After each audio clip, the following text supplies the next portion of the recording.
Yeah, try that AI. You try and fail. That ain't happening. John thinks. No, I'm like early stage AI that couldn't make two connections probably was doing that. It's like, yeah. God, what if doctors are plumbers? Yeah, weird.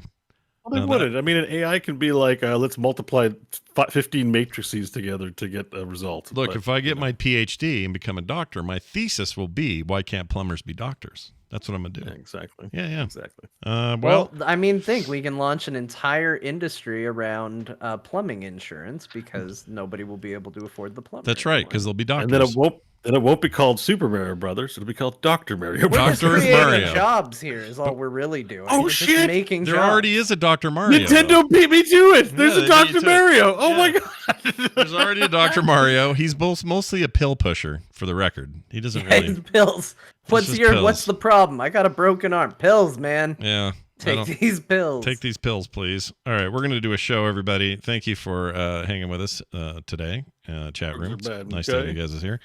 We are going to start that off and do it in style. In 3, 2, 1. Obviously, as a nominee, you should be very happy and very proud. But trust me, you do want to win because it's a great feeling.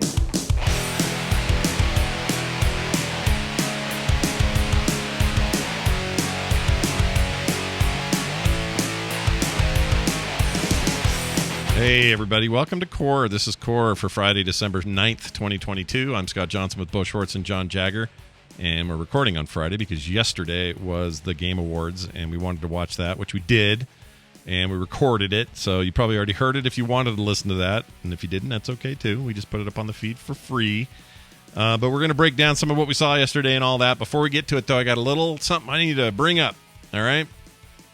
I broke my Steam Deck.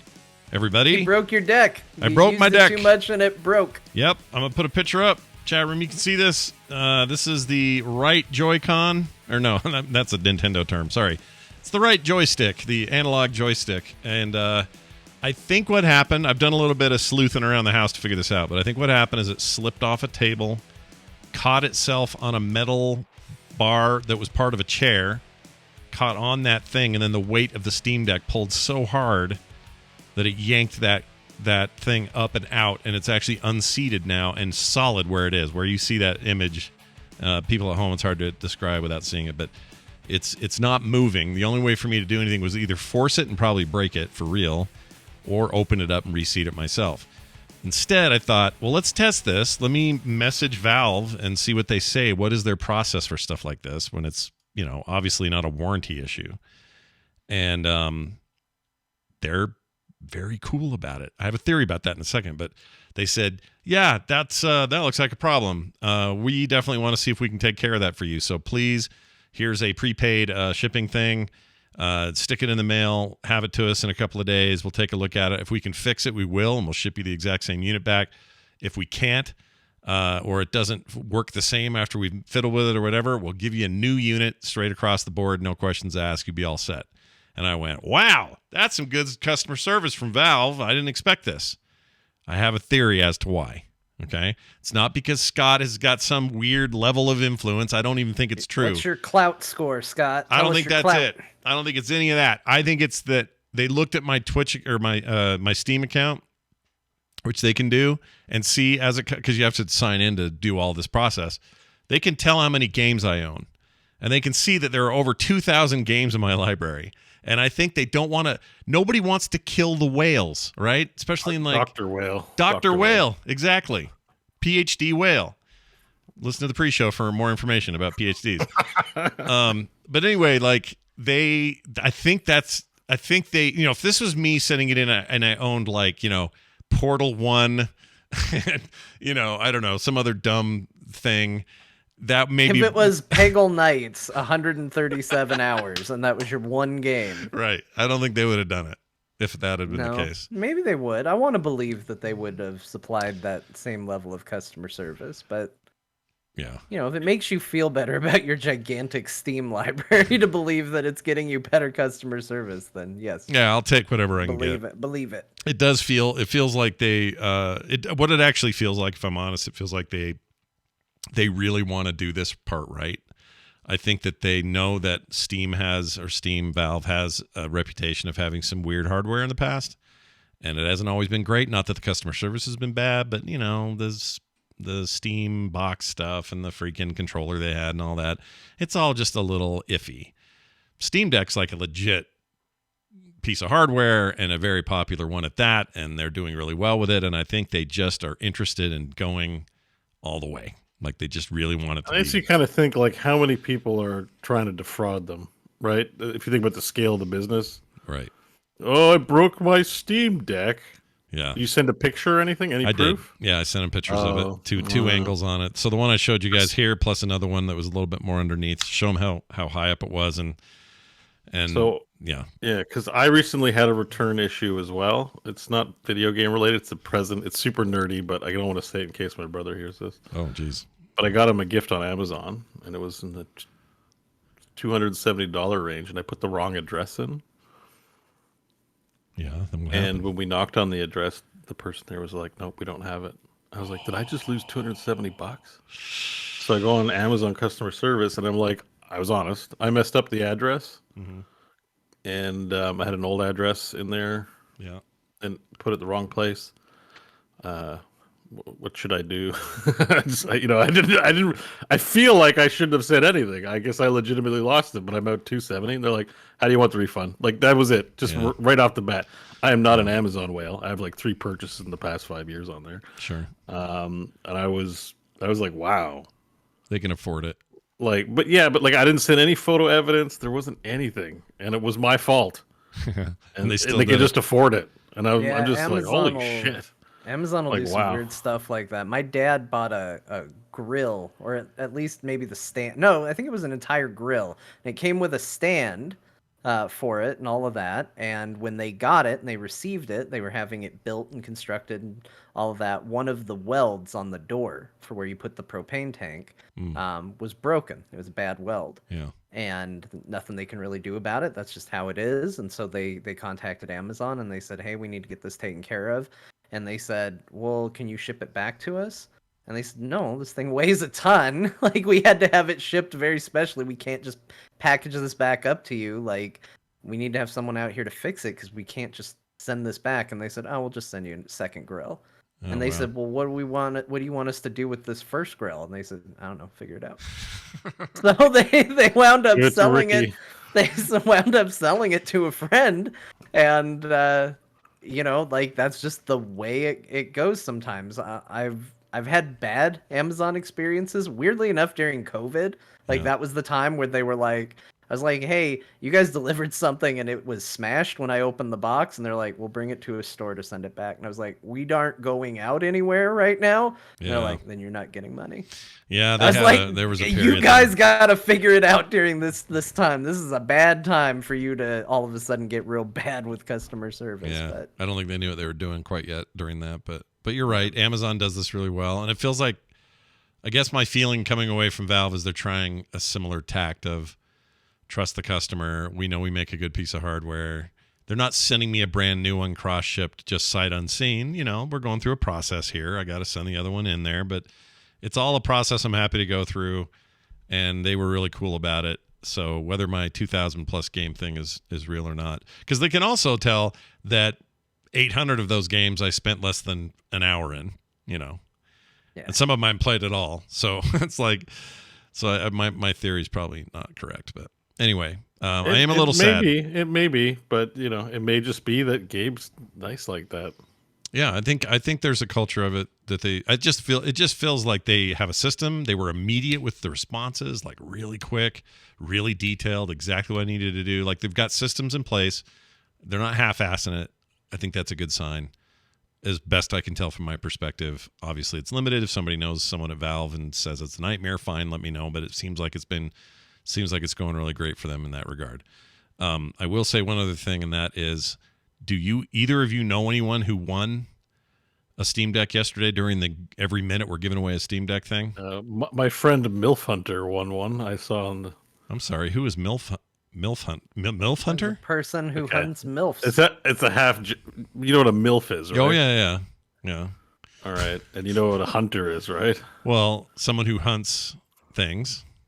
Yeah. So Is it? It Maybe doesn't. Hunter. Hunter doesn't mean something else, right? It just means like It may or may not have been a popular website in the early stages of the internet. I don't know if it's still around. I haven't been there in over a decade, but I've I never may been have there. just checked it for research purposes during my university years one time. So it's just mothers I'd like to find, or Yes. Yeah. Yeah, that's the hunting. So it's like ATM machine. Machine is already in the word. So mothers I'd like to find Hunter is kind of redundant, but it's just, okay. it's a interesting. service that helps you search for mothers. Okay. Yeah, they won, and I was just joking. That person's not my friend, but it was pretty funny to see that come up on while you're watching the Steam, because it's any old username. And for a little while, I was distracted because I'm like, how inappropriate are the usernames going to get? And then it borked, and it was people's like serial numbers instead of their usernames. Oh, yeah, that was weird. And I'm like, and they tweeted out those serial numbers were not bot accounts. Everyone, there was just an error. It was a data With error. how the names were displaying, and I'm like, yeah, I bet they had a few inappropriate names pop up, and they switched to serial numbers. Yeah. Have you seen? I read a review by Yeast Infection the other day. Yeah. like Steam names are glorious, and maybe not for your mainstream VOD video on demand. I guess so. But you didn't win one. You I didn't tried, win. I know. No, but I didn't. That's no. what you originally asked. Sorry. Yeah, no, it's a bummer because I thought you were. I don't know why I thought your chances were good. Every minute seemed pretty good, but then I realized there's like 500,000 people watching, so your odds were never good. Yeah, well, it went down a couple times, and yes, they kept telling people to register for them on the show. I was like, shh.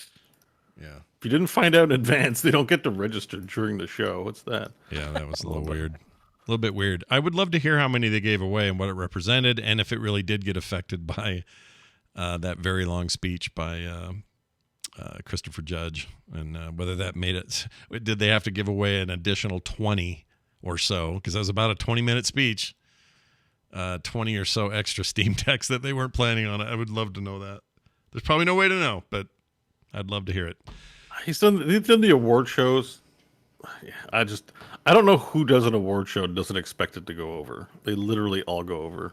Right? Well, I think this one. I think they knew it was going to go over, but I don't think they knew he was going to do 20 minutes. I don't think they knew that. That's just, no. But like something inevitably happens, whether it's just the trains don't run on time, or an actor decides he's gonna plant himself and talk for a good 20 minutes. Like, yeah, it was you something. know. Well, we'll get to all that because we're going to talk about the Game Awards and we're going to do it in core style. So I would recommend, by the way, and a lot of you are like probably just going to skip over it. It's okay if you do. But our audio commentary yesterday, I went back and listened to a bunch of it today. It's freaking funny. We are funny people. It's a funny good time. Now, I know people don't usually think that you should point out your own jokes, all right? But I thought we were funny. And I had a lot of fun listening to it. So I said it last night. We are the funniest Oops. people in gaming. Didn't I'm mean to pretty do that. sure I've scoped stuff out, and I'm like, it's okay. And then I'll listen to my show and be like, damn, we're funny. we're I think pretty it's funny. hilarious. We can be. We're pretty funny in the space. I'm not going to say we're going to, outdo Bill Burr's Monday morning podcast or anything like that. But in the gaming space, Yeah, we're doing all right. we Yeah, know I our could take or subjects. leave us, honestly.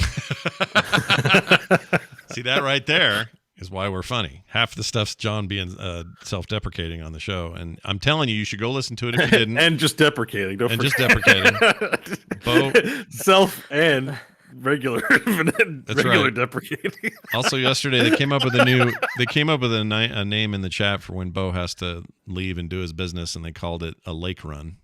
Yeah, like Yeah. Yeah, I like that. I think it's everyone's not dream, but you're like, it wouldn't hurt to go viral, right? As a content creator, Sure. It's like I'm like something's got to like shoot me to the stratosphere. I'm a little worried it's going to be I'm the shitting in lakes guy, Yeah. and that's what you're because famous it's starting for. to take on a life of its own. I get Mhm. lots of Twitter comments You're already about shitting yeah. in lakes.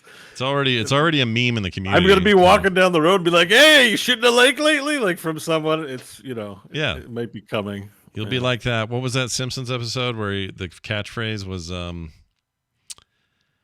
shoot. Well, it's fresh in my mind because I'm watching it for the first time, but I both said that and I immediately thought of Ham Girl from Community. Oh, Ham Girl's another girl. that's another one. Ham Girl, that's you. Or the But Seinfeld it's one where they're pooping all going, night. hello, and by the end of the episode, they can't stand it anymore and they have to stop doing Right. it. So maybe people get sick of your lake poo, but I think right now we should ride I that don't wave think while it's so. hot. Well, you never know. You're gonna be in a movie with Spielberg where you poop in a lake. Yeah. It's gonna be great. Yep. There once was a man. Beware the Fablemans or something. No. All right. Well, on that note, let's get into what happened yesterday.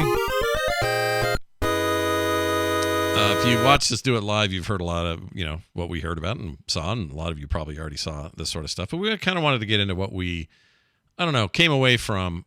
We're not going to spend a ton of time, I hope, talking about that twerp at the end, interrupting everything. I thought that was annoying as hell. We know a bunch more about him today. I guess Schreier got an interview with him today on video. Jason Schreier suspects he is Jewish, but that doesn't mean anything. No. I watched his InfoWars interview. Yeah. He's a kid. He's 15. Like they're like he was on InfoWars. He was like 12. Yeah. And this is a productive young man. I checked out his Twitter account.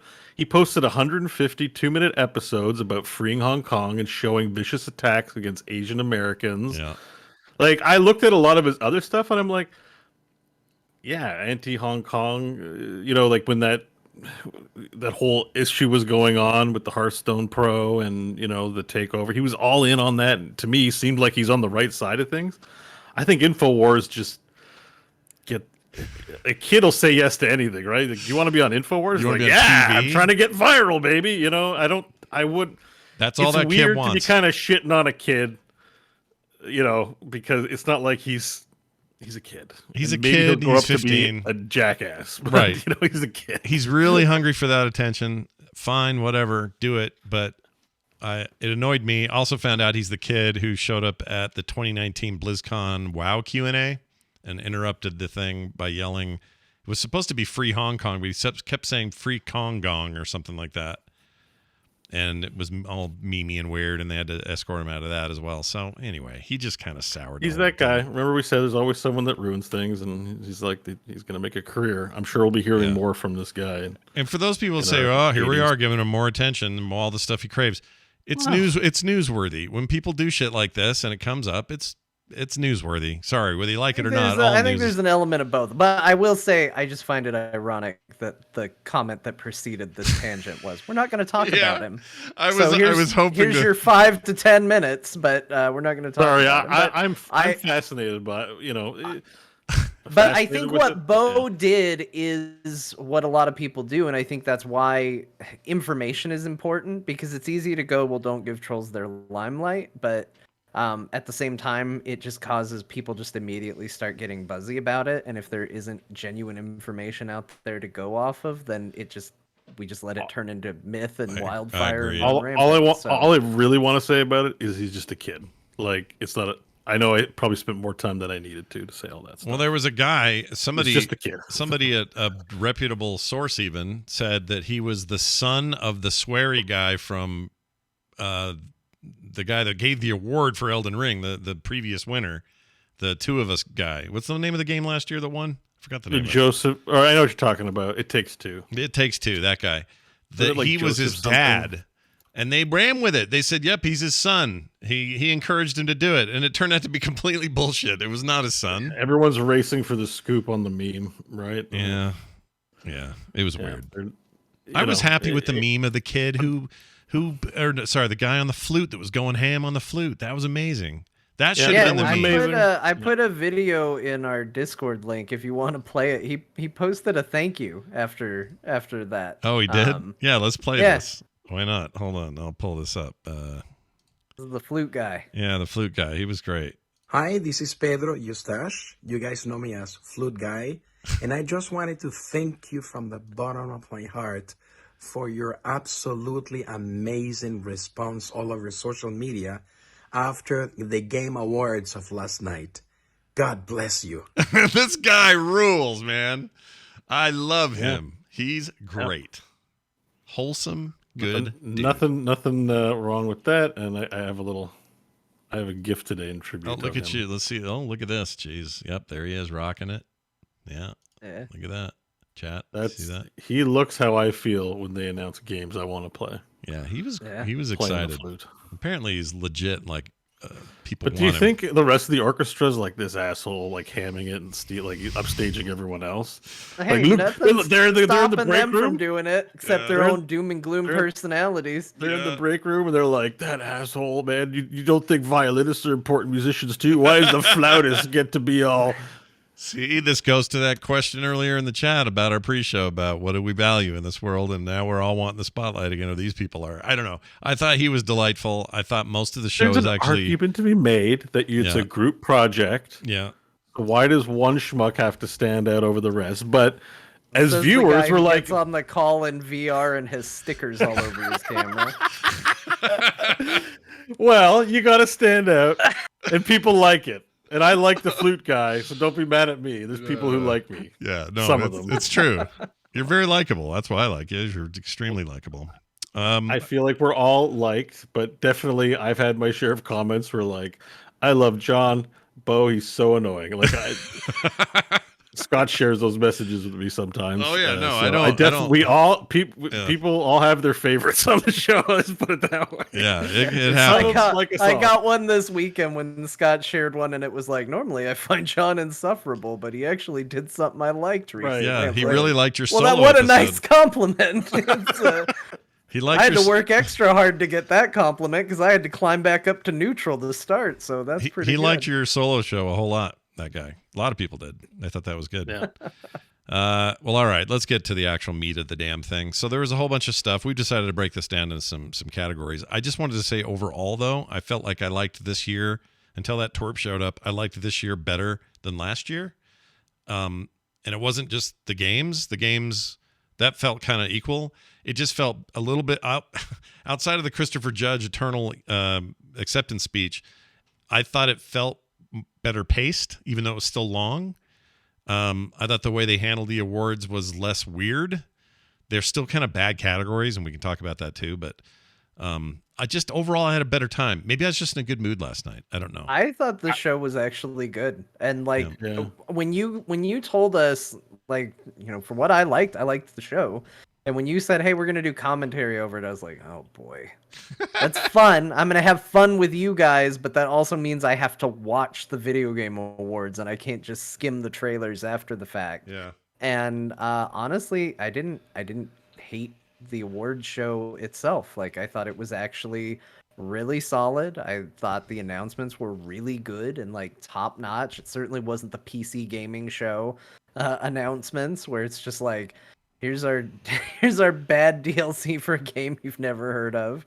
We're gonna give them 30 minutes to talk about it. Yeah. Like, I really was excited for it. It felt like a little E3, and I think that's probably what Jeff Keighley wants it to be. He's probably disguised his own E3 in the form of an award show, and that's what it sort of felt like. So Sure. I had a good time with it across the board. Yeah, I did too. I felt yeah. So go ahead, Bo. No, I was gonna say the guests. I mean, I definitely like the guests better than say The Rock, the guest celebrities. You know, Al Pacino showing up Hey, was a highlight. gamers. Yeah. Hey, I can't see the teleprompter. Wah! You know, like Yeah. I didn't I expect don't that. know about them video games, but I didn't they're expect great. it, but some of it was a real get. Like, I think getting the Last of Us cast in there with the actual game cast of Last of Us was really cool. I think that for whatever reason, the Al Pacino thing is an odd thing, but I kind of liked it because it was just so weird that he was I involved at can't all. read the teleprompter. Yeah, he's like, I don't Ooh, play. I'm kind of glad it was Idris Elba in Cyberpunk and not Al Pacino. Although they could have like done things. Yeah, They could have put I Al Pacino in there. have questions about how. I'm a little worried. And the Michael Madsen thing, like I realize there's a game promotion there, but that was also just deliciously It was weird. weird. Yeah. I was in hey, you guys, I was in a picture with Al Pacino.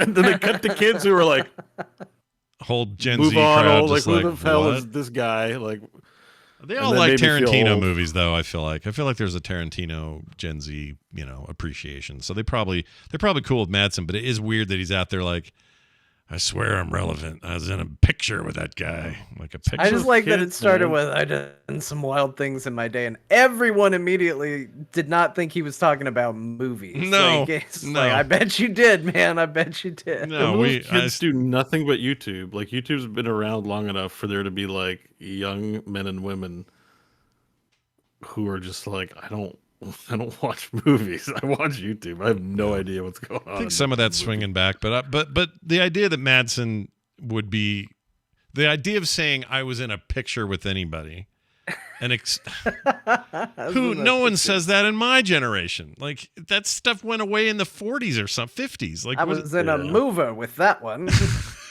And then I don't know. I think he had two guys with him. I assume they were actors or game creators, but one of them was high. There was just a guy Off with to a the beard. right. And he was smiling. He was just going like, Yeah. the whole It was time. so I was into it. like, what is that guy doing? He looked like the lead singer for System of the Down. That's what he reminded me of. I expected him to start going, "Wake up!" or something any minute, and he didn't do it. It was weird, but there was a lot of weird. I kind of like weird though, so I'm not complaining about that. We did some categories that kind of reflect some of that here, I think. So we'll talk about it in order. We had best dressed as a category. I gave it to Ben Brode because that coat, that weird plaid coat, suit coat thing he wore was weird He and was cool. like going. He was like doing a Two-Face. There's definitely a divide of styles. It was like I can't decide which suit, so I'm gonna wear half of both of them. Yeah, and that I don't know, that just struck me, and I like that guy, and I'm happy they did well there and won the award for best mobile game, which is a category that it's the only mobile talk the whole show, and I'm not saying that's a lot of people who don't like mobile games probably happy about that, but it just feels a little afterthoughty. I mean, Diablo Immortal got booed. Yeah, I got booed. And it wasn't a fan event. This isn't BlizzCon. It still got booed. There were Blizzard people there though, and I bet they were cringing pretty hard hearing that. I think some of the Diablo team were there, or the Diablo Immortal team were there to potentially accept the award if they won, but that was a little rough. John, you put Halsey. I put Halsey, yeah. Yeah. Who sang the Diablo song. Now, do you mean best dressed or best nearly dressed? Because that's a different category. And she was, I'm not saying it's bad. I'm not making a judgment. I liked the look. I like the look. All right. You guys know me. You know which characters I pick in video games. Does it really surprise you that I liked Halsey's outfit the best of all of them? Not really. I think it sounds right. Yeah. But also, I'm contractually obligated to also say Yoshi P. Oh, yeah. Yoshi P, always a very well-dressed gentleman. Were you sad that he didn't come out and apologize for something and profusely lay prostrate on the ground? No, I wasn't. I was about to say he doesn't have anything to apologize for. That's probably not true.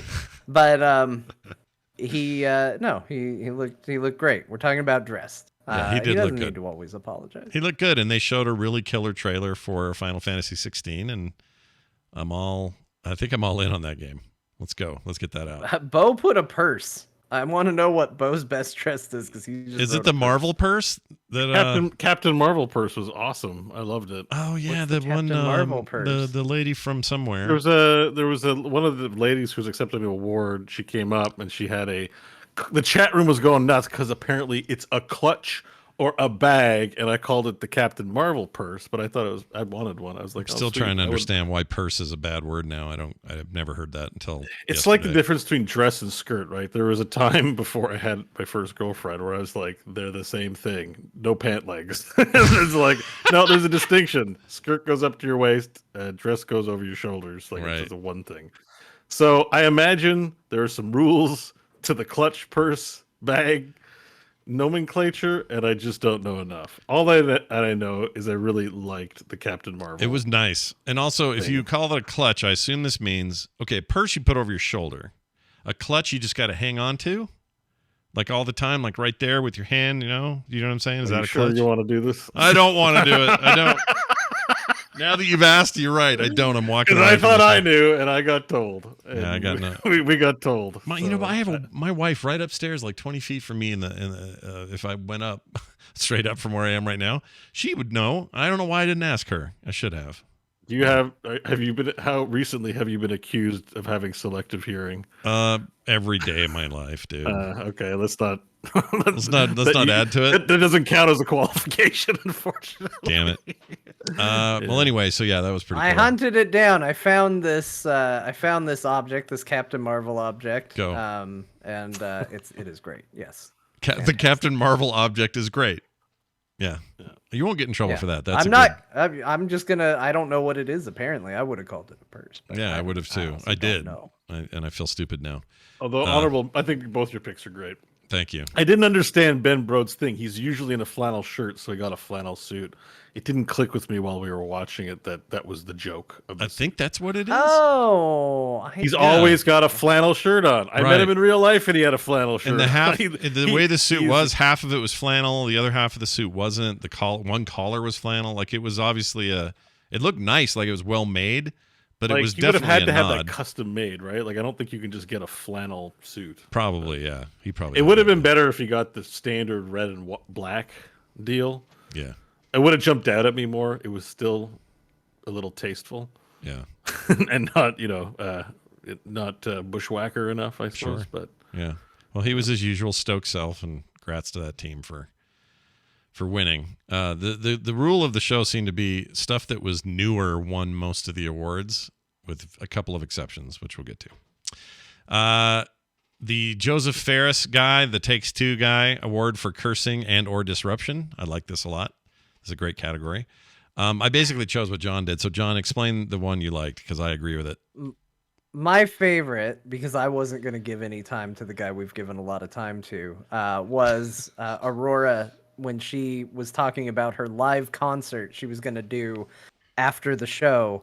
And she started talking, and she said, and I quote, right next to Jeff Keighley, right? Like, because he's the one that's always getting upset about cursing on his program. Yep. But she goes, sorry about my voice. It's so fucked up. I was singing karaoke last night. Yeah.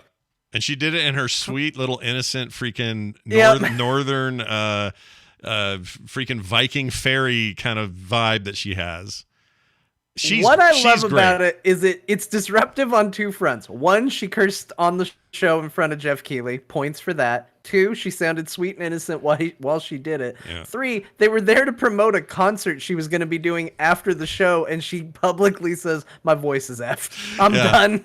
And then the whole rest of the time she's standing there, she's like pushing the mic under her chin like a kid, just goofing off and like moving her legs in a weird way. And I just think she's freaking great. I like her a lot. She's the best. Yeah. She was the best, and I loved Jeff trying to cover. He's like, but surely your voice will be all right by the end of the show. And she's like, yeah.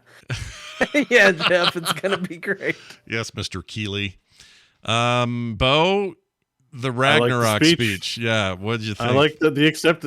It happened right at the start of the show. It clearly ticked Jeff Keighley off. You mean the 20-minute? You're talking about the Christopher Judge 20-minute acceptance speech, right? Yeah, it's Christopher Judge. Sorry, I couldn't remember his name. Yeah. Christopher Judge's acceptance speech. Yeah. It went on and on. We found out what happens at an award show when you don't have playoff music, and I like to think they were shuffling through their iPods or iPhones to try and find a suitable song. And the song made it sound epic. So I like to think the actor in him was like, this is my crescendo of my speech. It wasn't get the hell off music. It was, and it's getting epic. Yeah. And finally, the best part, poor old Al Pacino and his arthritic legs and Christopher Judge just making him stand there, and the look on Pacino's face like, can we get on with it? Wow! Yeah. I'm not getting paid by the minute here. The face. Yeah, the whole thing, and I think he did it on purpose because he was slighted about not only having a +1 and being kind of I don't think it's a vain actor, but having an actor moment, we'll say, and being like, do you know who I am? I want my whole family to sit with me to enjoy my moment. And he clearly alluded to that in his speech. Yeah. And it just that it happened so early, it just set the tone for things. I thought it was great. I kind of agree. Even though in the moment I was like bored, I was like, "Come on!" I'm like, now that I look back, I'm like, it was actually pretty epic. I just found a note about how long it was, so we can just get this because it felt longer probably than it was. Let's see, it was. Icor's saying the YouTube video for it is 9 minutes long, which is long for an That's acceptance pretty speech. long, dude. That's long. Tell somebody to sit still for 9 minutes, and Well, if you think of will a see somebody production, you fidget. got 2 to 3 hours on an award show. If one of them takes 10 minutes, you know what I mean? Like that's already a sixth of that hour just for one person to talk. They basically gave away almost 10, 9.5 Steam Decks during his thing. So nice job there. Dumbest award. Scott went with content creators category. Freaking hate it. I can't stand it. Even if my name was up there, I'd be annoyed. I don't like it. An obvious and popular choice. Well, the other problem with it one is that I would assume was in I think there. 2 of them are also in a relationship. So I think is it Ludwig and QT Cinderella? I think they're are they together? Oh, I see. I don't even know that, and it's not even that I don't know I these think people. so. I'm sure Someone they're in the chat room fine. make sure I'm right. I'm sure they're fine, but look, we live in a world where there is one influencer every 2 feet on this planet. It's so many people. So how do you narrow this down? Is it just the most popular streamers? Is it not? Because obviously it isn't. There's streamers more popular than these people, but they chose them anyway. Like I don't understand that category. I think it's dumb. They should chuck it. It's dumb. We're all influencers. I mean, YouTube got rid of their rewind, right? They stopped doing that for the same reason. Same reason.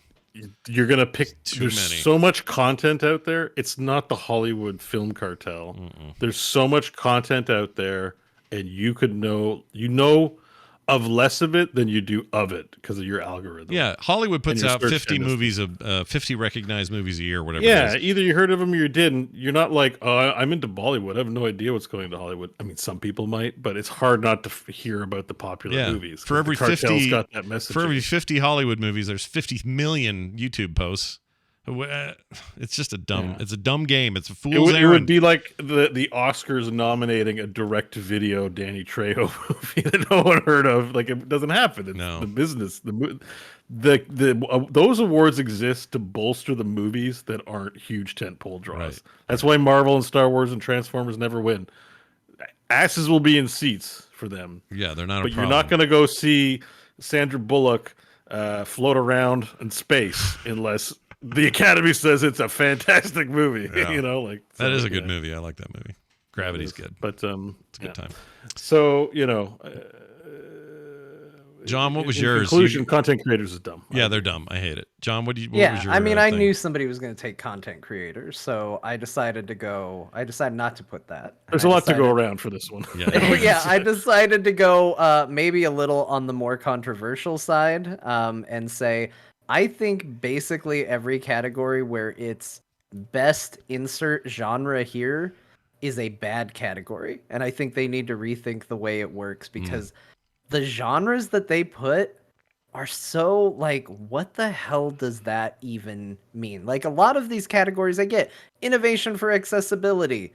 Okay, best VR even. I get that. Okay, we're picking from the best of the VR games. But best action game? The hell is an action game? Anymore, like let me go full boomer and just go, I don't know what the hell an action game is in 2022 because most games are action games.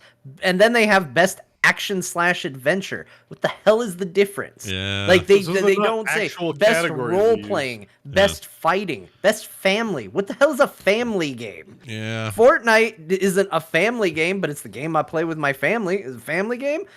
It's stupid. It's a really stupid the way they put these categories. Considering they go through them so fast, they could parse them out. Like I know you would think like, well, we can't do best Metroidvania and best Survivors like and best Souls like and best, all the actual genres we know to be more accurate to a plugged-in gamer. But we can because we're going through them so fast. Like, here's your best esports. League of Legends. Anyways, here's your best role-playing game. And yeah, so, if you go through it that quick, I guess it doesn't matter what you put up there. But I would almost rather they were just honest and be like, "Hey, we're recognizing this game for excellence," like rather than try to ascribe some weird arbitrary genre to it that you look at it and you go, "I don't even know if I would put this in that genre." They don't need to list them all if they're going through them quick, because listing them all is to build suspense to make a dramatic viewing out of the award show. Yeah. Just say what the winner is. I agree. They did some of that, but they did it so inconsistently that I was like, well, wait, why are you doing it here but not here? How come they're getting the full list at red, but you're just skipping over here? Like, it was weird. I don't know. So that just needs an overhaul. I think those categories have games that deserve to be recognized, and so because of that, I'm gonna do a second one. I'm gonna also say Player's Voice Award is really stupid. I hate It's it. basically an award to encourage the internet to go full meme tilt and then just masturbate vigorously in a corner over how proud they are that they got their stupid meme game to win or not win.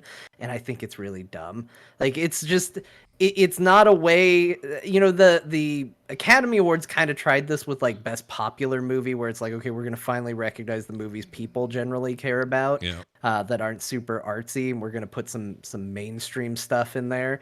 But this isn't even that. This is just people basically picking what stupid meme game they think would be funny, and then doing a grassroots movement so that Jeff Keighley has to say Genshin Impact or Sonic Frontiers.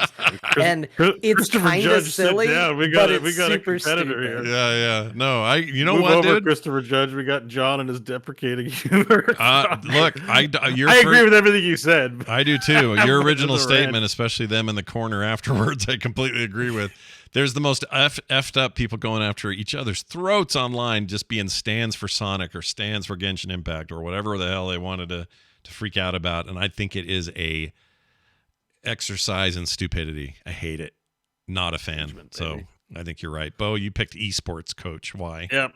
It explains itself. Nobody knows who the best esports coach is. Why ask people? It's Ted Lasso, everybody. Yeah, Ted Lasso. Yeah. It's our favorite esports coach. No, that's a good. I mean, I understand saying maybe there's a category for best esport of the year. That makes sense to me. You can kind of boil down what that is. That's sports games or games as sports with the whole presentation and everything, and it's easy to know who to categorize in there and everything. That makes sense. I don't know who these coaches are. I bet if you're that one coach, it feels really good. Sure, but Bazooka or Bizka, as Scott Was said. that was it Bizka? It was Bazooka spelled Bizka. Oh, Bazoo. Oh, yeah. That's the other thing is none of these are real. I wish they were their real names. Give me their names, like Bill Willingham for League of Legends, Larry Von Henderson for what, you know what I mean? Instead of just like me trying to figure out what their freaking acronym bullshit internet meme name is. I hate that shit. Anyway, John's right. And so is Bo. All right, moving on. Best So award. Scott, content creators is also. I think there is value in saying game of the year. I think that's a sensible thing to do because that includes all genres. It includes every possible game. There's a lot of cool stuff on that list. I think maybe the list is a little short. It's only like 5-6 games. But I think game of the year is my favorite award because, I don't know, that just feels like an achievement. And this year they gave it to your freaking now I have Genshin Impact in my head. What's wrong with me? They did it. Oh man, They all did those it, internet John. kids are gonna be so excited. They're like, we got Scott to say it too. They did it. What's the damn? Well, don't say it. Elden Ring. Jeez Louises. And I think that's a cool thing to do. And also, I was a little pins and needles on that because there was so much Ragnarok love all through the thing that I was like, well, they're just throwing this at Ragnarok because it's new. It's everything everyone's talking about. Sequel to And it fits into 50 categories. Yeah. So I was certain that that's what was going down. But no, they gave it to Elden Ring, which I think is deserved. And I'm glad they recognized a game that came out in freaking March or February, whatever it was. Because it's easy to do that. You look at the latest stuff. Movies do this too. They don't pay attention to the early part of the year most of the time. So I thought that was good. John, what'd you like? I like best adaptation because the awards and what's nominated can get a little samey. You know, it can be God of War Ragnarok winning, feels like 8 categories. It can be seeing the Cat game get nominated for what feels like everything. It's like, yeah, same games. Mm-hmm. Best adaptation was really cool because one, I felt, very invested in multiple things. I thought Arcane and Cyberpunk Edge Runners were both extremely good video game properties, and it gave us a chance to look at a list that wasn't just people and wasn't the same games. I agree. So I liked that category. I like when the categories get broad enough that it's recognizing different aspects of gaming instead of just the same stuff. Yeah, that was cool. Was it the French lady? No, that was the game that won best indie or whatever it was. The French lady. I thought she was great. I thought about her later. Oh, I know what you're talking about. Yeah. Not in a weird way. She just seemed. Where's Carter? Get Carter back in the chat. Not in a weird way. I thought she just seemed really. I don't know. Seemed really interesting. Kind of person I would like to sit and talk to. That's all. Nothing beyond that. Bo, what'd you like there? You put Goy. Game of Year. Yeah, same. Don't need to elaborate further. I like it. It was, For the longest time. I don't trying to really. figure out I hate most of the awards. So, but Game of the Year is kind of a it's the winner takes all final say on things. So It's why we're there. Yeah, it is why we're there. You do want to hear it. And like I said, I felt like more this year than most years. There was like a moment of tenseness that's fun. Of like, how's this going to go? I don't really know. I can't really predict it. And I haven't felt that in previous years. So that was kind of cool. Move on to a favorite announcement. I wrote the obvious and true answer. The announcement of Armored Core 6, also from Software. it was a good one. Love the Armored Core games. I cannot wait for this shit. Just bring it now. The tone of everything about that trailer has me beyond stoked. And so I'm very excited about that. There was a lot of other things to be excited about. Don't get me wrong. It's not the only thing or the singular thing or the thing that destroyed all other announcements. Like really excited about Space Marine 2, and I'm really excited about Diablo 4, and there's a whole handful of others that looked really great, but I thought Armored Core 6 looked like the thing I want to play like this minute, if I could. John, what'd you like there?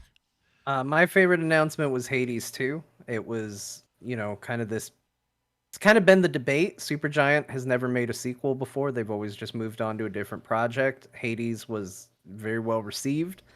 And so there's been this kind of debate. Bo and I have talked about it on, are they going to do a sequel or are they going to make something different? And for a very long time, I thought it'll probably make something different, and that's probably for the best. And then I saw a trailer for Hades 2, and I immediately just was over the moon excited. Like, this is what I want. I didn't know if it's what I wanted, and I had zero expectation of a sequel because they've come out and said as much. Right. Yeah. And like, it's not just like we look at their past history. They've actually said we usually pick new projects and we don't have anything to announce, but right. Probably not. I'm sure there's massive money on the table for a very successful first outing, and why wouldn't they?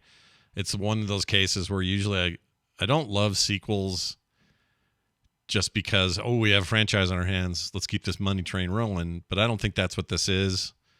There's enough to know about that team to know that they really are passionate about this feels stuff. like an idea that is not unfinished, but it's just more there. In it. Yeah, there's more. Yeah. Like it's worth revisiting because it only has these 4 zones. I'm like, are they going to expand it? Are they going to make that 4th level way better than what it is in the first one? Or they know how to make fun equipment. What are all the things they wish they did, and all the things, the errors that they see that we don't? You know what I mean? I just feel like it's going to be really good. I agree. Yeah. So super stoked about that. Bo, you also picked Hades 2, but you have a bigger one here. What's the one you picked? D4 was my favorite because I've been waiting for Diablo for like ever. That's that cinematic. And that cinematic. You know it's coming, so and I've been reading news about it every week on the for the show, and just get here already. I'm like crawling across the desert. I know we have our feelings about Blizzard, but I do not care when it comes to Diablo. If it's good, insert syringe into wrist, or I guess forearm. Let's go. I want loot. Somewhere. I want to kill demons. I don't care about your Path of Exiles and other games. Diablo is the shit. Mm-hmm. And it's the shit I want. And that trailer lived up in quality to the last one they did. And I think the last one they did is a new high bar for the franchise and for the company. And for the business. In terms of tone, it's my favorite cinematic of recent memory, period. I love Narius was a badass in that. Like, they made Lilith look really cool in the first one, and they, made me look at Placenta differently. And and this one, just when he comes, the way they play with light in that one, where it's all red, but then the light comes up and the demons are like, it's just classic Blizzard, super cinematic. Yeah. Chef's kiss. Like, it was really good. For those at home who are like, hey, are we going to talk about the leaked info about pre-order bonuses and how their quote unquote battle pass is going to work and all that? We'll get to it. We're going to talk about that today. Don't worry. Just not yet. Yeah. And Hades 2, I didn't expect it. I had to go cool off after watching it. Yeah, you had to. I was so happy. Didn't you literally get up and go somewhere? I think you did. Yeah, I had to get up after. He missed 2 trailers because of it. Yeah, I had to get up and just take a breath because I wasn't hyperventilating, but I just felt lightheaded from watching it. I was just like, I thought they weren't going to do it. I loved that game so much. And it's like, I'm an adult. I'm jaded and cynical, as most of our generation can be. And this made me feel like mom and dad got me the present I wanted after all, instead of just telling me they didn't have any money and giving me something shitty knockoff or something like that. I was just like, I'm getting a sequel. Thank you, Supergiant. Yeah, So that'll be cool. Chat room says leaked. It's on the launcher with the Diablo 4 stuff. No, it was leaked, and now you can pre-order.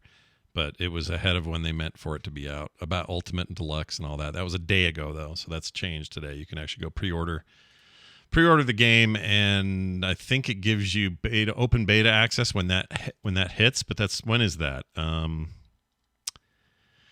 we know when open beta is for 4? Crap. Is there dates? I know we got, so June 6th is the release date, but when's beta? That's going to be soon, I'll bet. Anyway, I'm tempted to go pre-order it and play in whatever beta is there. All right, moving on. Best game trailer. Mine was a tie between Space Marine and Armored Core 6. pick Armored Core 6 because Space Marine 2 was more of a gameplay. Yeah. Gameplay trailers are lesser in my mind than announcement trailers.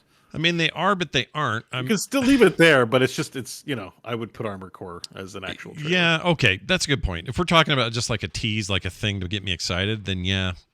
But that probably is it. And also, I don't know why I didn't put Diablo 4s on here because, this is a story beat cinematic that'll be in the game. It's a little like when they showed that Asmodan moment in a BlizzCon one year before the game was finished, and we'd already seen the intro thing. So you're right; it does look like a chapter. Yeah, like a chapter cinematic. An act starts, which I love that. I mean, I freaking love that stuff in those games. So I'm all in. But it was good. It was really good. It looked great, and I don't ever want to walk on fire ever in my life. It's okay to pick one or two. There were literally 200 trailers, so. You're still narrowing it down. That's true. Even though we know nothing about it, the Transformers trailer had me excited. But oh yeah, I didn't have a place to put that in. Yeah, the trailer wasn't that great. It's that it's first-person shooter Transformers. That's that got it. Me hyped. It's mostly about what I know now that makes me hyped. It's less about what I was seeing in real time. We thought it was shit, and then I saw the title. Like I did. Let me speak for myself. I looked at it with like generic FPS lasers stuff, and then the title hit. It's a Transformers reactivate, and I'm like, I like this now. So, I really like it. I had to rewatch it. Anyway, those are mine, John. I think this is. You guys, I want you at home just guess what you think John's is, and you're going to be right. John, tell us what your favorite trailer was. 2, Final 1. Fantasy 16. No, what? Not a surprise, probably, to know that I'm excited about a Final Fantasy game, but I think regardless of what your thoughts on Final Fantasy are, looking at that trailer, that game sells you pretty hard on it. It looks really good. It looks like Final Fantasy meets Dragon Age Origins meets Game of Thrones meets that Devil May Cry. Like, it's just big and bombastic and insane and dark looking, and it looks incredible. I was so stoked to see that trailer. I'm in agreement. It also was the one that had the most hype with it. It was still like a lot of gameplay was shown, but it felt as hypey as any of them. It looked really, really good. I was expecting to be a little disappointed, if I'm honest. I thought it'd be a little slow and not that big a deal. It looked really good. And at first, I thought it was the MMO, and I was like, this engine upgrade is nice. Look at this. They're not upgrading the engine that much. Yeah. It's mostly lighting and shaders. Rumors are floating around that it will be on PC day and date, that it's not PlayStation 5 exclusive. So I don't know if that'll hold. Right now, they're only talking pre-orders for PlayStation. Right. That's all they've done. Yet. Sony hasn't come knock on their door and begged yet. Yeah, so who knows? This is how it goes. Square Enix. Nope, sorry, we're releasing the game on all platforms. But we'll give you money. Well, they're definitely not doing that. Okay, we'll be an exclusive. I stole the I don't know why I needed to do it that I way. have it. So I'm ready. What was that voice? That was weird. Oh, that's right. You got your parents' Xbox, or sorry, PlayStation on your desk. I took it from them. Nice. I made them pack it up for me. That's how good at thievery I am. I said, pack it up. And they said, are we getting it back? And I said, probably, yeah. Wow. And you're walked out the door with it. That was it. You're like a run through the Deus Ex game, but with nothing but brute force. You just went in, no stealth. You just said, "Give me your PS5," and they handed it over. Yeah, give it to me. All right. There's that. Let's see. What else? Oh, Bo's favorite game. Bo, trailer. please tell us which of these tickled we your talked fancy. about D4, Yep. which is probably the best one, but Baldur's Gate I was very happy to see, and it's good as all the other ones. Yeah. Minsk is back, and there's mimics, and the mimics look amazing. Yeah. And just the usual voice acting, quality of music that just goes. I'm just so excited, and it's coming out in August. We have a date, Yep. August. Yeah. 2 months Baldur's after Gate Diablo. was probably Vacation. my second on my list. Don't you I kind of only wish did that? one, but it Don't you was- wish they would have released? I wish June was the Baldur's Gate release, and well, I'm not actually saying this because I want Diablo as soon as possible. But we're going to be so into Diablo for those couple of months. I'm a little worried that'll ding my. So Baldur's Baldur's Gate for Diablo is going to be like I need to play now kind of game. Yeah. I am planning at least one multiplayer playthrough with Mike and Crofton. If there's a fourth spot, you can join us, or maybe we'll have our own. We can figure out something with Kyle, John, and yourself. Yeah. So I figure I'm going to have some multiplayer games ongoing. So it's going to be my multiplayer game, and I'll probably do a single player run. But I'll get through. I can wait to get through it because I'm going to have other activities in it. Yeah. But Diablo's both multiplayer and single player, right? There's probably going to be a lot of single player. Yeah, so. yeah, for sure. I think, those are the two games they're going to be playing next fall, though. The word from all these playtesters is so positive right now on Diablo that I'm just so excited. Yeah, People I trust and people who don't have any skin in the game one direction or the other are coming away going, we may have a problem, everybody, not in a bad way. Like, we're going to be way into that game. I hope they're right. All right. Space Marine 2 is obviously looking good. Yeah, right? Oh. Lots Space of Marine. blood, lots of, just the same mechanic. I'm sure it's going to be the same mechanics as the first one. Yeah. And I'm just eager to find out more about multiplayer. It looked really good. And I'm eager to find out what the other Xenos are going to be that we're fighting, because it's not just going to be Tyranids. It's going to be another. The only thing I'm bummed out is about, and I shouldn't be, because the guy, the voice we heard was fine, but I really liked Mark Strong in that main character, and he's not there this time, so it's fine. But the guy they have is awesome. He was in Vikings. He was Rolo in Vikings. It's All right. going to be great. I feel good. He's got a great voice too. Exciting. All right, biggest surprises. Mine was also Armored Core 6. I didn't know that was coming or being made. Because they haven't made a new one in freaking since the 360. You didn't know it was From Software doing it, because I think it said From Software at some point. Well, I saw that. I saw surprised to hear that. I saw and From, it and I went. started as like Dark Souls. Like, it was the most Dark Souls, not a Dark Souls game trailer I've ever seen in my life. Right. I saw that and I went, oh, they're making a Dark Souls robot game. And then somebody, or one of you or somebody said, oh no, Armored Core or something like that. And then it all started falling into place. And they've been making that game since 97. And the latest one, I think, was 360 era. It's been a break. Like, they have not done one forever. And they're so cool.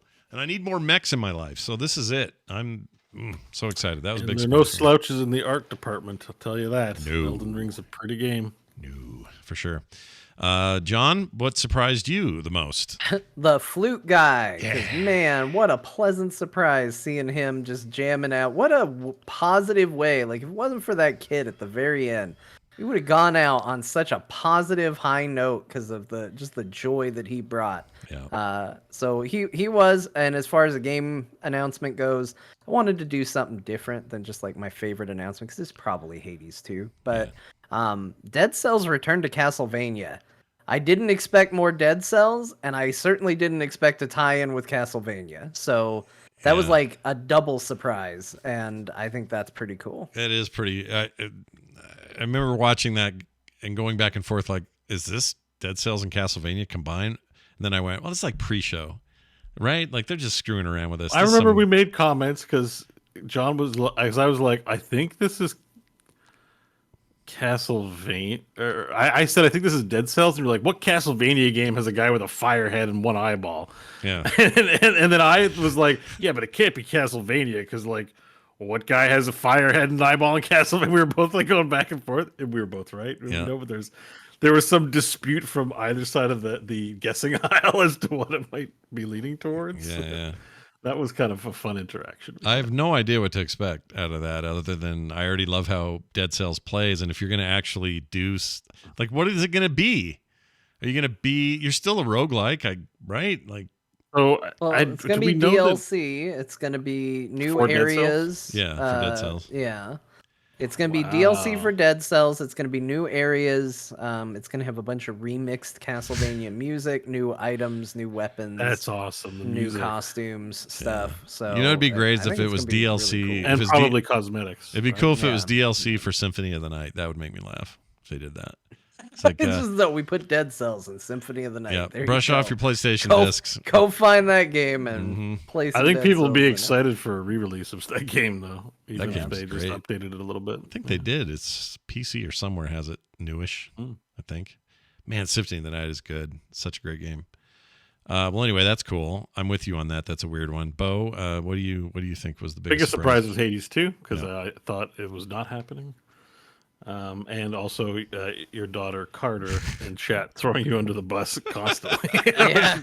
I was like, I know you guys have a good relationship, but it was very funny. I asked her about it today. You were like, I watched Chainsaw Man. It's great. She's like, you've never seen Chainsaw Man. It was Chainsaw Man, Dad. I'm like, Stop I'm in lying. the middle of watching that stupid thing right now. And by the way, I have a nitpick with Hulu. They sometimes, it's not always, but sometimes I think their translation captions are put in dynamically, and the timing gets really off. On them Oh, once in a I've while. had that. Yeah, yeah. it Really does. annoying. Because it'll be like a whole conversation, like no one's talking, and then suddenly a car will pull up, and the guy will just go, "Oh," and I go, "Oh, was that what I was supposed to remember from like 20 seconds ago?" Like freaking f off, pissed me off. That show's really good though. I need him to hurry up and dub it. Okay, yeah, I talked to her today. By the way, she says that she was snarky in chat because, it was like 3 a.m. when she was watching that with us. I loved it. She was not putting up with any crap from you, and it was hilarious. Yeah. It wasn't just once. It was like, It's many times. Constant. I feel like Many Carter times. should be a guest on the show one week. Yeah. And we should hear from Carter's perspective on the Johnson family. Well, we'll Just wait take you till to task the wait whole until she gets time. back from Iceland, and then we'll see what happens. I thought it'd be useful to at least name what happened here in terms of these categories. So, Elden Ring won Best Game of the Year. Direction went to Elden Ring. Those are its 2 big wins. Best Narrative went to God of War Ragnarok. Best Art Direction, Elden Ring. Best Score and Music went to Ragnarok, or as as Al Pacino called it, Rangarok. No. Ragnarok? Ragnarok. something Ragnarok. weird. It was Ragnarok. See the Ragnarok. prompter. Yeah, I can't see it. Ragnarok, he says. Let's see. God of War also won for Best Audio Design, Best Performance. Christopher Judge for God of War Ragnarok, and boy, he'll never let us forget it. That was. Oh, sorry. No, go ahead. What are you say? You're going through the list. It was another thing that made that speech last long is he couldn't read the teleprompter, so he was ad-libbing. Yeah. Oh yeah. Yeah, big Like time. just another little fact about why that was awesome. Yeah, that was kind of cool. Games for Impact was a thing. That's when As Dusk Falls won. It's a dumb category name. Games for Impact. I don't like it. Best ongoing Final Fantasy 14. Moving on. Just kidding. It deserves it. It's fine. I don't begrudge that win. Final Fantasy 14 is a great ongoing game. Well, whenever there's an ongoing game, I play Enchantress and cancel all the ongoing effects. Yeah. Or you'll go and play songs in the town. Man, Or somebody whatever. did that to me today, and they still lost, and it was glorious. Really? Yeah, they really had my number with Enchantress, and they still couldn't pull out a win. That's great. Power Ultron was too strong. I get you. Best Indie went to Stray, the cat game, which was nominated in a lot of categories. Oh, we didn't talk about Big Cat. Yeah, Big Cat was Big Cat yeah. taking all the awards. Stray won every category it was. Well, nominated not in. every. It was nominated. It was for, like, Game nominated of the Year and most, stuff but it like didn't that, win too, more than a but- couple of them, I think. So it was a little bit like, I don't know. In the Oscars, some movies like, oh, that'll win everything, and then it wins like one of the 20 things it was nominated for. It's like that. Best mobile game went to Marvel Snap. We mentioned that already. Best community support went to Final Fantasy 14. Innovation and accessibility went to Ragnarok. And best VR went to Moss Book 2. But, Bo, of these, have you played? Okay, so we have After the Fall, Among Us VR, Bone Lab, Moss Book 2, and Red Matter 2. Of these, did you think anything I don't think else? I've played any of them. There's lots to play. I mean, last year I think it went. Like the best VR game, right? I would, It's kind of too soon to do best VR game of the year. It's fine that they do it. The best VR game is Half-Life Alyx. If you're going to play one game, that's the one. If you want to play the highest quality, best experience in VR, it is that game. Yeah, I agree. I think after the fall, I think I played, or there was one with the word fall in it. Hang on, let me just look it up real quick. I can't imagine that somebody put the word fall in one of their video games. I didn't. The only one I played was Among Us VR, and I got sick with COVID right after we bought it, so we never actually got into it. Yeah, we got to. So I wanted to play with chat and stuff, and the momentum fell off. Yeah. But I got in there and it was very cool. Like I liked the vibe in Among Us VR, but I couldn't tell you it's game of the year. Yeah. Speaking of Among Us, real quick, just to mention, and I thought another nice surprise, although it's not groundbreaking or anything, but they're adding a new mode to that game, to the regular VR or to the regular Among Us game called, oh shoot, I lost it. It's called Oh Shoot. You get chased. One of you gets. I think it's glorious hearing you talk so positively about Among Us because for so long. You were the most harsh critic of Among Us that I think I knew. Yeah, 100%.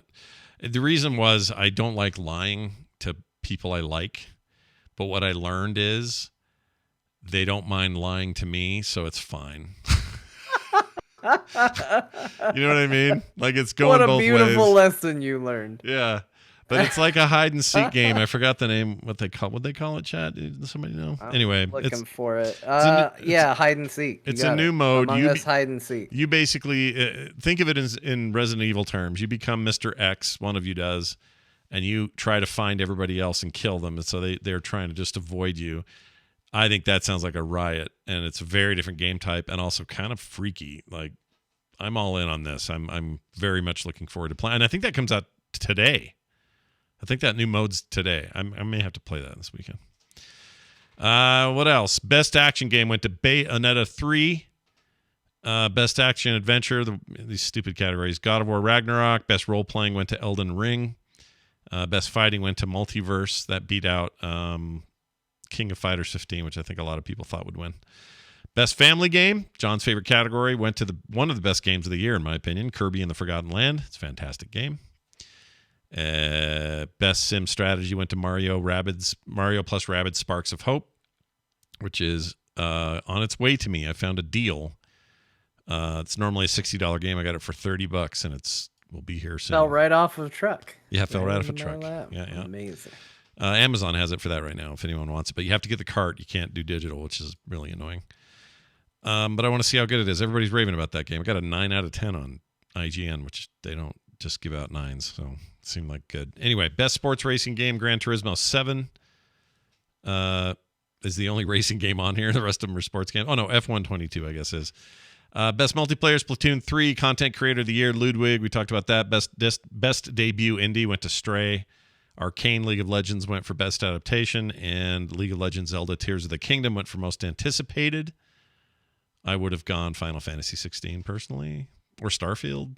I don't know. I think I am shocked nobody put most anticipated on their dumbest category, but that maybe is a testament to how dumb some of these categories are. It's pretty dumb. You're not wrong. Best esports went to Valorant.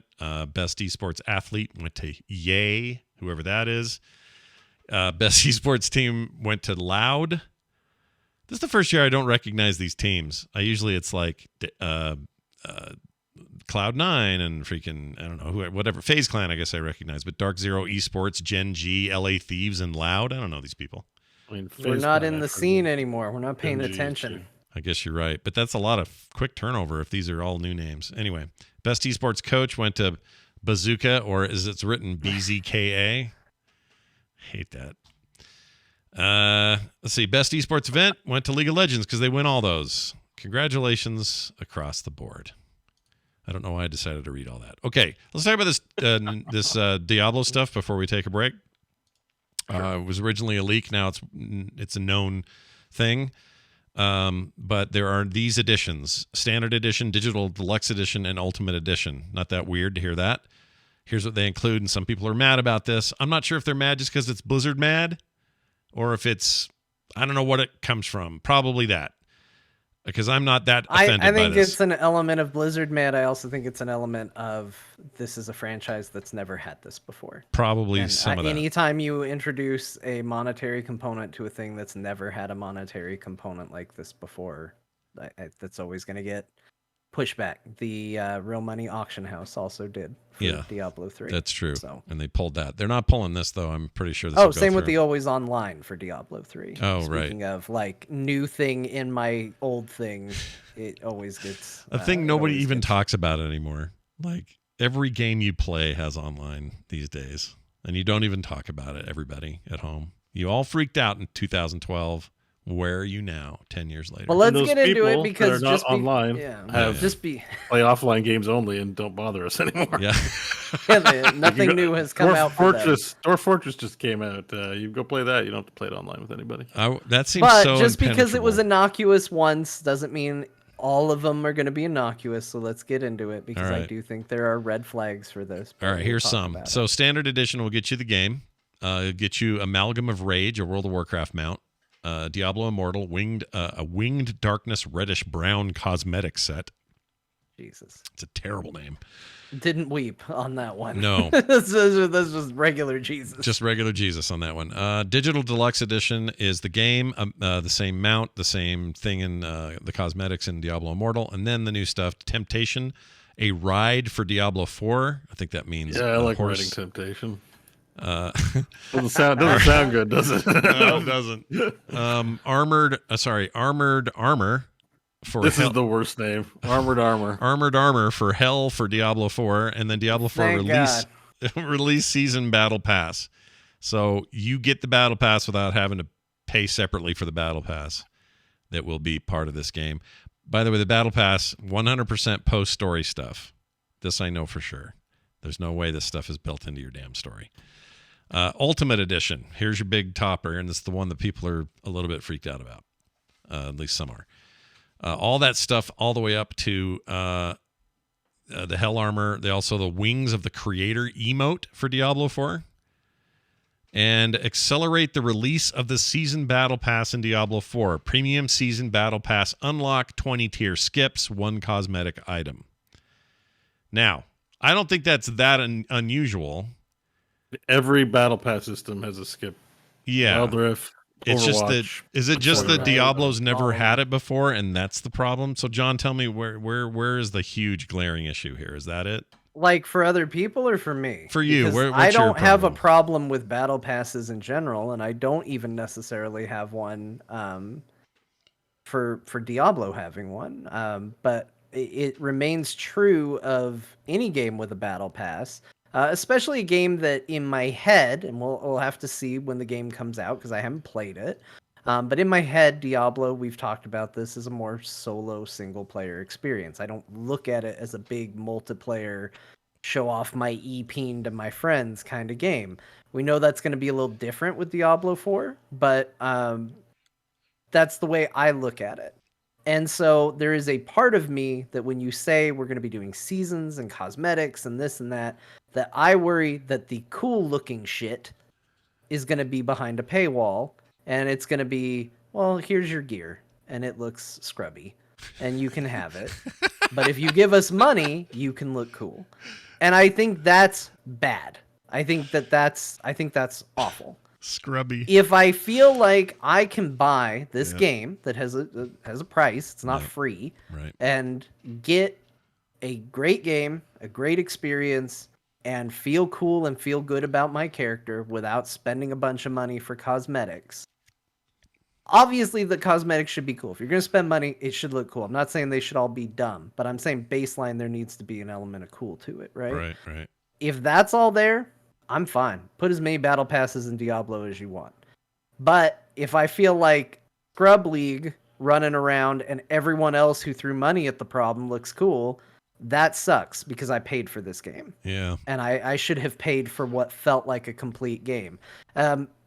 It's hard to quantify, but I think the best way to sum it up is if I feel like I got a whole game out of Diablo 4 out of the box without a battle pass, I'm feeling good. Yeah. If I feel like I have to get that battle pass to get stuff that I feel like should have been in the game at a base level, that's a problem. Okay. Now, let me add this to the pile. This is the one thing that's pissing off a few people, and I think I see their pain here, but also, I don't think it's unusual for the industry, just maybe for Diablo. Regardless of which edition players pre-order, they will get early access to open betas and the Messenger of Light in-game DLC. Those who pre-order the Deluxe Edition or Ultimate Edition will also get 4 days early access to the game before the worldwide launch of June 5th. So on June 1st, 2023, you will be playing if you bought one of the 2 higher tiers. People are mad about this? People are mad about that, yeah. Well, people are mad about everything. I know. But that's, Yeah, it it seems reasonable to me. This isn't new. Again, this is it's new to Diablo, but not the rest of the world. New to Diablo, Yeah. and hasn't been here before. But like, pre-ordering and getting early access to the game is not new. Yeah, is in fact a fairly common thing. If it makes you mad, it makes you mad. But Diablo didn't invent this. No, and I also think that sitting around hoping beyond hope that somehow Blizzard will behave like they did in the 90s and in the early aughts is another fool's errand. I've talked about a few of those today because they're going to follow. They're going to do the trends. They're going to do it, and they're going to make the money. Yeah, it's not like Marvel Snap won best mobile game. Yeah. They dropped like last week a bundle that cost basically Canadian anyways $130 to get a bunch of credits, a bunch of the new currency, a card variant, a portrait, and I'm like, I'm just doing this for shiny borders. Yeah, because I had a close one. I was building out my deck, and a lot of the borders are infinite, and they upgraded the infinite graphics to look much cooler now. Yeah. And I was like, if I just spend this $139, my whole deck can be infinite. Yeah. And I opened up the panel and I went, Bo, spend it on a video game. Like pre-order Diablo. Like just don't. It's just to make your deck look shiny. You are not impressing anyone. And thankfully I had the control to close it. I'm glad you did. That's good to hear. And that game is popular and it is dumb. It is mostly dumb to spend more than 10 or $20 on this game. Anything, if you're spending $100 on something, this game, it's a mobile phone game. It's not. It's good. It's great. Don't get me wrong. Like quick short games fills that slot, but it's not worth spending hundreds and hundreds of dollars on. Sorry, Ben Brode. Game's great.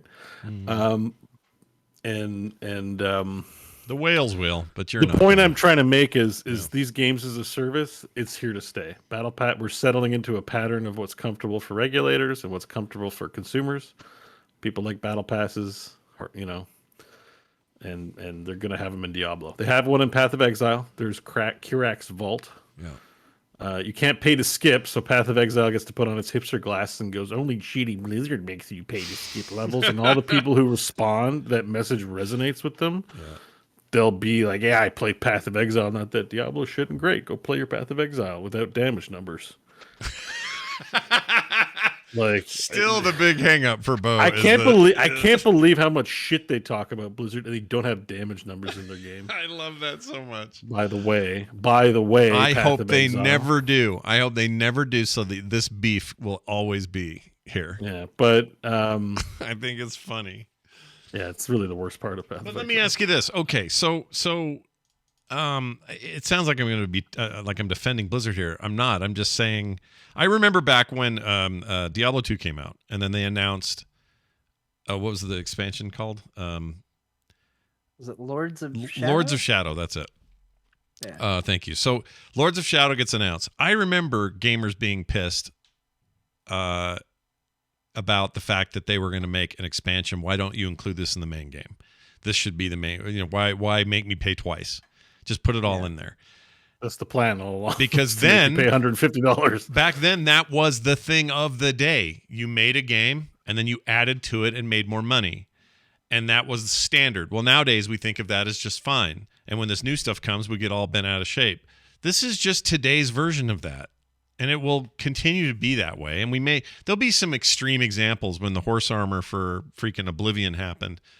It was the first of its kind, and it freaked everybody out, and they all lost their freaking minds.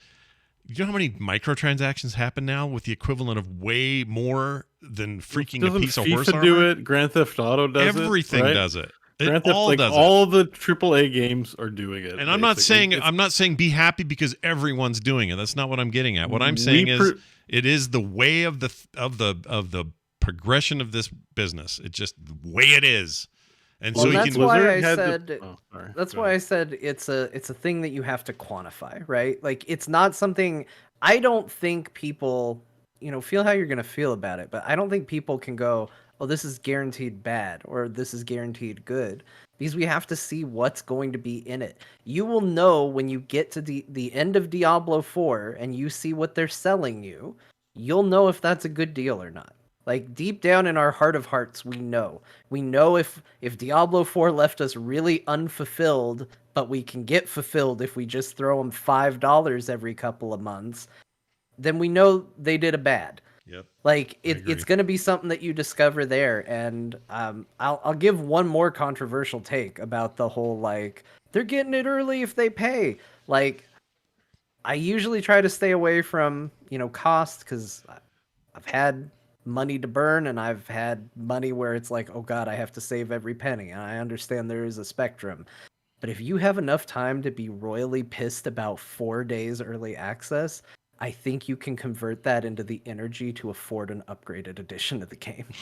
Just take all that rage that you're feeling about 4 days of somebody else playing a video game more than you and convert it into making a little bit more money before the game comes out in June. What a stupid thing to be mad about. Yeah. I'm not saying you have to be okay with battle passes. I'm kind of with people that are upset about that. But 4 days of extra gameplay because they bought a more expensive version, like get over it or get the version. Wasn't there was some complaining about the collector's edition doesn't even come with a game code? They're selling a thing called the Diablo box. They're being very like collector's box. They're being very specific with it because they don't want to call it the game because it does not contain the game. It looks like a big super deluxe version of the game. Apparently it's going to be limited quantities, and for who knows why, despite the fact that you're going to be spending a lot of money on this thing, they were like, no, they should still go buy Diablo. This is something different. So isn't it it's $100 instead of the like 150 that you would normally see a thing like this for? And so the thinking is, well, they shaved the amount of the standard edition off of there so people will go get it. I think it just messes with the paradigm of what a CE is, what a collector's edition is, and I think people are just not used to whatever that. Yeah. Again, we're shedding old thinking, like you're saying, right? Yeah. So no one needs a CD-ROM for their PC game. No, I would like a code though. I think a code. Why contribute to landfills making even the paper to put the code on? Like just put good stuff in the box. Yeah. I'm okay with there's all kinds of other collector's editions of things too. You don't need the software. I think it's perfectly justifiable. I don't have a problem with it. I just think they were asking for it to change the paradigm like that. And they knew they were going to get heat for it, and they did it, and that's fine. But even that system, like the code system, it's like they have to generate the codes. They have to protect against fraud with the codes. If they just don't do it, I think it's makes business sense to just say like, here's a sweet map and here's some sweet items. Forget that side of things. There's like candles in there or something. I think we're slowly shedding that notion of Blizzard being the PC gamer holdout for a lot of people, because they didn't adopt as quick. Like Call of Duty, you can have microtransactions. Grand Theft Auto, you do. There was a long period, myself included, it's like PC games are this. And I think we're just now sitting at a point where it's like you said, it's what it is. Can you clear something up for me? In the trailer, the cinematic they showed, we all thought, oh, here's Tyrael, he's back, and he says came back to hell to do this, and so we're like, oh, it's him, and then it's his voice a little deeper though. Now everyone's telling me it's not him. Who is it? It's Narius. I thought that was a lady. It's the angel who boned Lilith and made the Nephilim or the humans. Yeah, they're the couple. Their mommy. That's daddy. That's daddy's home. Like the first trailer is mommy of the human race. But I thought Inarius, daddy. I thought Inarius was a lady. I don't know why I had that in my head that was always true. No, there's probably one that's close to name though that starts with an I as well. Okay, but I can't think of it. But no, I looked around a bit and I'm seeing an Arius. There's even an Arius bundle you can buy, I think, for the Huh. or Okay. something like that. Okay. Diablo Angels. Well, that's all good. Oh, he's badass. I mean, he looked very. He had his laser wings or whatever you call them. You know, there's a lot of similarity, but the hood shape didn't feel right. That was what was off. And Tyrael has the Sword of Justice. I can't remember exactly what it's called. And Inarius was wielding a pole arm or that's spear. right, of yeah. some Plus, kind. Tyrael's a human with a belly ache, so Well, but that's easily retconned. Somehow Palpatine returned, right? So Right. Tyrael could we will Tyrael find could out very in easily be Fortnite. back in his armor. There's Like, going to be a Fortnite event where Tyrael goes back to being an angel, and if you played Fortnite, you know that plot hole, and if you don't, well, Well, too bad. you don't. Yep. Well, anyway, there's your look at the Diablo stuff. We are going to take a break. When we come back after this break, we're going to talk about the games we played, and we're going to read some emails and some other stuff. So come back, stick around. We'll be right back. pins and needles. Ugh, Very mild though. I don't like Yeah. that at all. All right, Me well, let us return to where we were here. We're back, everybody. We've taken our break, and that means it's time for us to talk about the games we played. If I don't choke to death. Like this, right here. Whoops. Oh, shit. Where is it? When I first saw John's little boy during the break, I saw him, and I had a little cute, quick inhale. And I think I got a little chunk of something just went right back in my throat. And Oh no, I haven't coughed. he's after you. He's Yeah, after you. He's been after me the whole time. All right, let's get to it. I did weird things this week, you guys. And so before we get to that, let's talk about what you guys had a shared experience with. A game that is currently sitting on my Xbox Series X, waiting to be played. For whatever reason, I haven't hit play yet. I'll try to explain later. But you guys played Midnight Suns. What do you think of Midnight Hell Suns? yeah. Yeah, we did. Yeah? Who wants to start? John, you want to talk about it? Bo, do you want to talk about it first? Yeah, I can go first. Go for it. Yeah. Just Midnight What Suns, a- baby. So I don't play a lot of the Marvel stuff that comes out, so I don't have a good frame of reference. But let me say, the production value on this thing is, mwah. I think maybe there's some criticisms, or maybe I feel like if I was to play like the actual PlayStation Spider-Man, I would be like, oh, this isn't as good as that or something. Like, that's why I say that. But like, I haven't really played any of those games. I think for a card game, we talk about Slay the Spire and the art not being the best. This is the best animated card game I've ever played. Like, and not only best animated, most robust, like RPG visual novel business trappings that surround it almost a little too much. But Interesting. it's fun to have card abilities like knockback, because superheroes punch hard and punch into people into telephone poles. That's a keyword ability.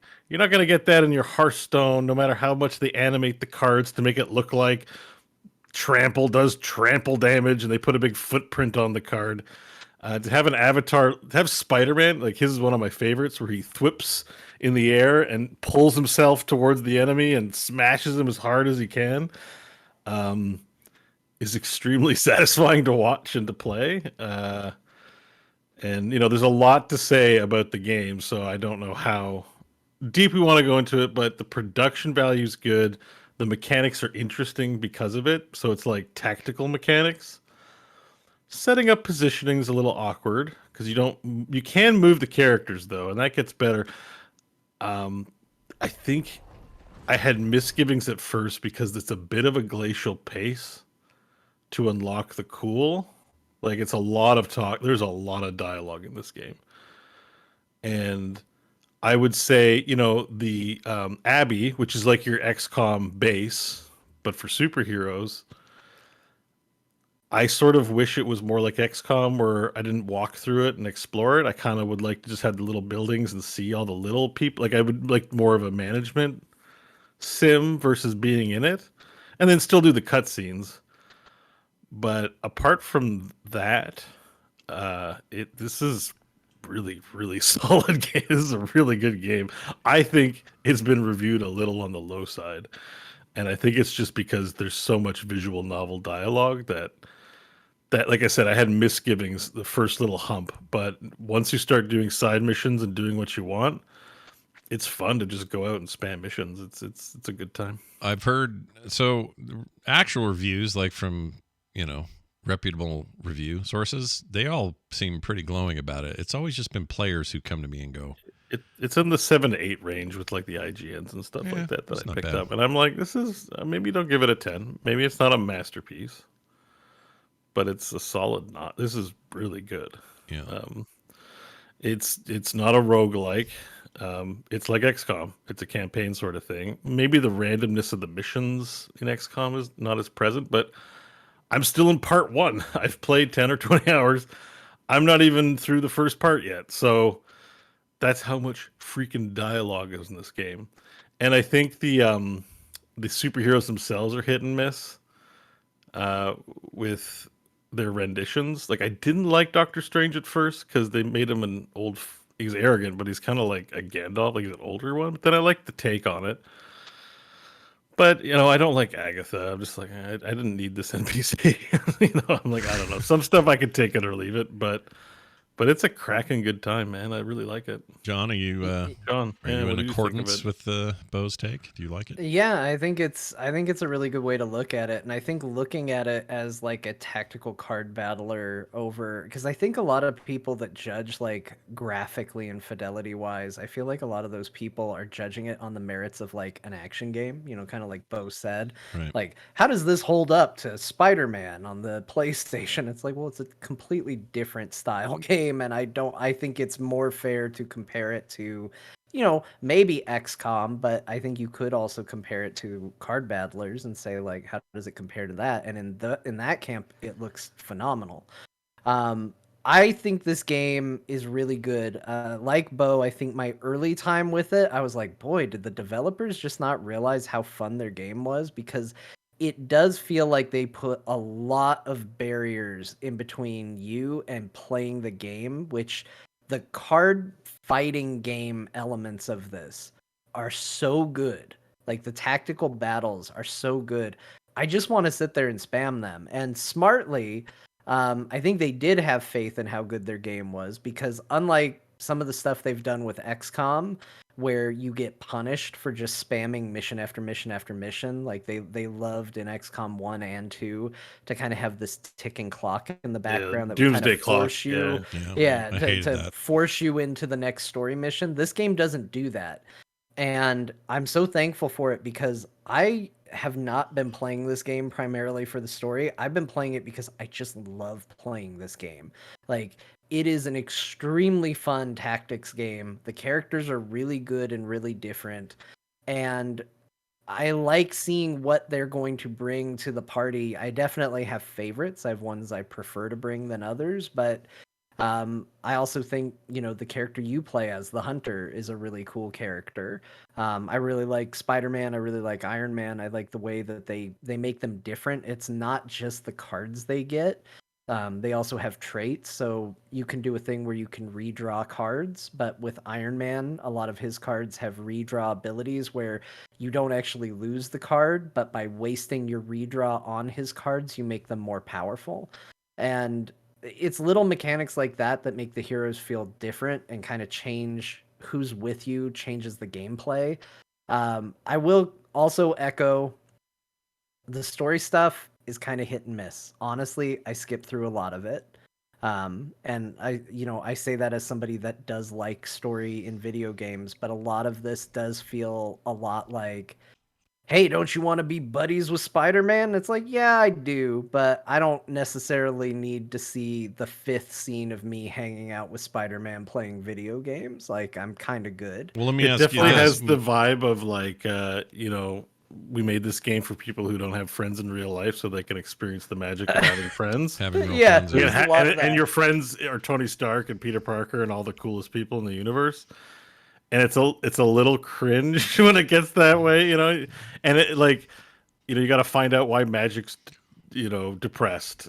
And like you're not talking to people. What's going on? She's like, I don't want to talk about it. And you're like, okay, I got to try and break down her barrier. And some of the responses give you light points or dark points or friendship points.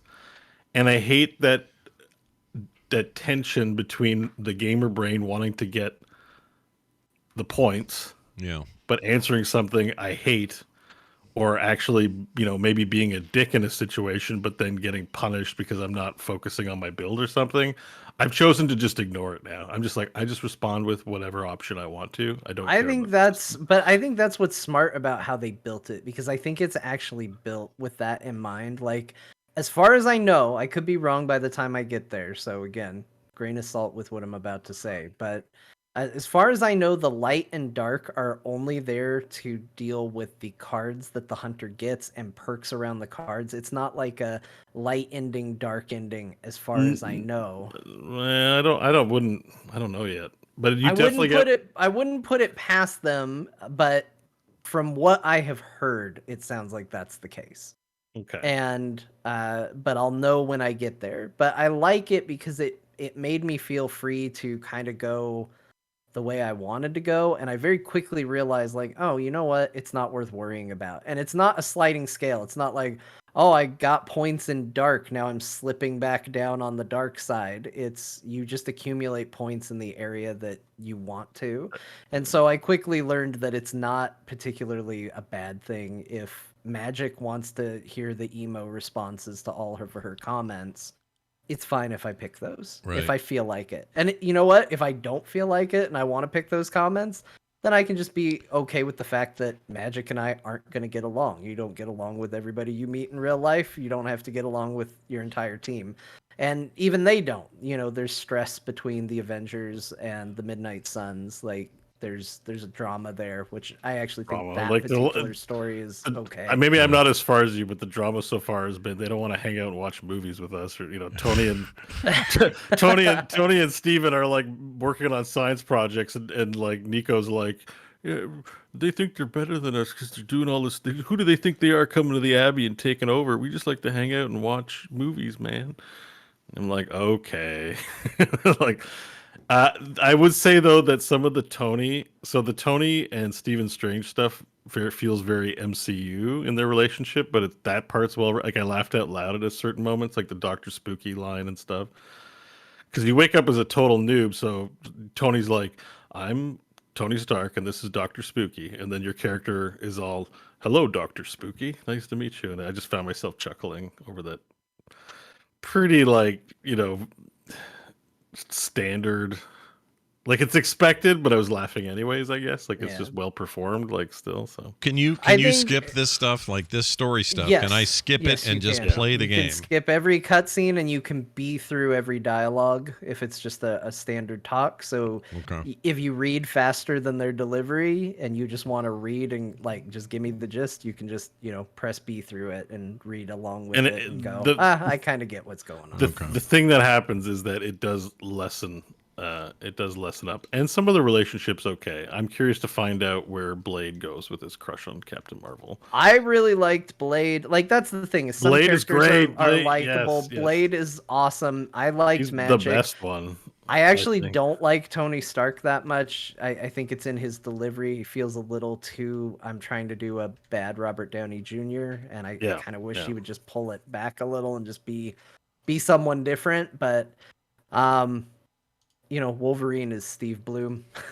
Not to shock anybody, but I haven't gotten Wolverine exactly yet. Who you think he'll be. Like, and okay. So some of the characters are perfect. Steve Bloom's a great. It's a classic soul food delicious voice actor for a character. Yeah, and I think he plays Wolverine regularly, and it's like, yep, that's perfect. That's fitting. That's who I want to hear. So it's really well performed, but I think there'll be characters you enjoy hanging out with and spending time with, and there'll be characters that you don't. But that aspect of it is pretty, like, you can ignore it pretty well. In fact, I could be wrong, Bo, maybe you remember seeing this or not, but I think there's even a pop-up about the Abbey that tells you, like, you have now explored the amount of the Abbey that the game is going to require you to. Everything else beyond this point is optional. And I thought that was nice, but I actually like exploring the Abbey and doing it. And I think, like, going around and finding things, it's almost like the Mortal Kombat crypt. Oh, I was going to ask. Sounds like that's what you were describing. It's totally the crypt. It's totally the crypt. but not as many boxes. Like it is more story. There's some story stuff and all that, but yeah, it's the crypt. But I have a lot of fun with that. It's a nice distraction. But yeah, early in the game, I spent a lot of time wishing I could get into the combat faster, but it does speed up. And once it does, and also your abilities in combat get better. Like that's the other thing to clarify is like the first few hours in this game are still good. Like I loved the combat from the jump, but no going in, it gets better. Like you get more abilities to deal with more situations, you get more dynamic cards, you get the ability to just shove people and Combos are great. I love combos. yeah, one of the early things I tried doing was I tried throwing an enemy into one of my allies, assuming my ally would punch him in the face, and I hurt the enemy and my ally, and I was like, oh, that kind of sucks. And wouldn't you know, a little bit into the game, I got the ability where they will do exactly that. And if you push an enemy into an ally, they'll punch him in the face. They'll I do was the like, superhero thing. great. Throw the bad guy, and the other hero punches him in the midair. Yeah, Yep, it's great. good, and I will tell you, like nothing is more satisfying than I was on a rooftop mission, and as Iron Man, I walked over to just this big piece of metal. It might have been like an air conditioning unit or something like that, and Iron Man just walks over to it and kicked it in a straight line, and it went through two enemies, knocked them both through the barrier around the edge of the roof and off the roof. And it felt like the coolest moment in gaming for me. I was just like, "Oh my gosh, this was awesome! This was so cool!" Like the combat is really really good. I like the pit mechanics. There's lots of pits, like whether it's off the side of a building or Ghost Rider. Ghost Rider has holes. Have you played a lot with Magic? She's awesome. So Magic's mutant ability, I guess, is to make portals. Yeah. So you can do the portal thing by making a portal, like let's say you just for free lay down a portal in front of like an air conditioner, and then when you smack them with your sword, you knock them through another portal you make, and portal style they shoot out the other portal and hit the thing. And I'm like, this is fun. Yeah. Like I'm thinking with portals in this game. It's well done, and there's a good big stable of heroes. They have a wide range of cards. They're all upgradable. The upgrade systems are pretty robust. It's a fantastic game. Oh my god! All right, Yeah, I'll really pull the damn trigger. I just didn't play it yet because I wanted to hear what you guys thought first. Play it. It like I had misgivings. Like the beginning's gonna be, it's long. I feel for me like it was 10 hours before I was like finally into side missions.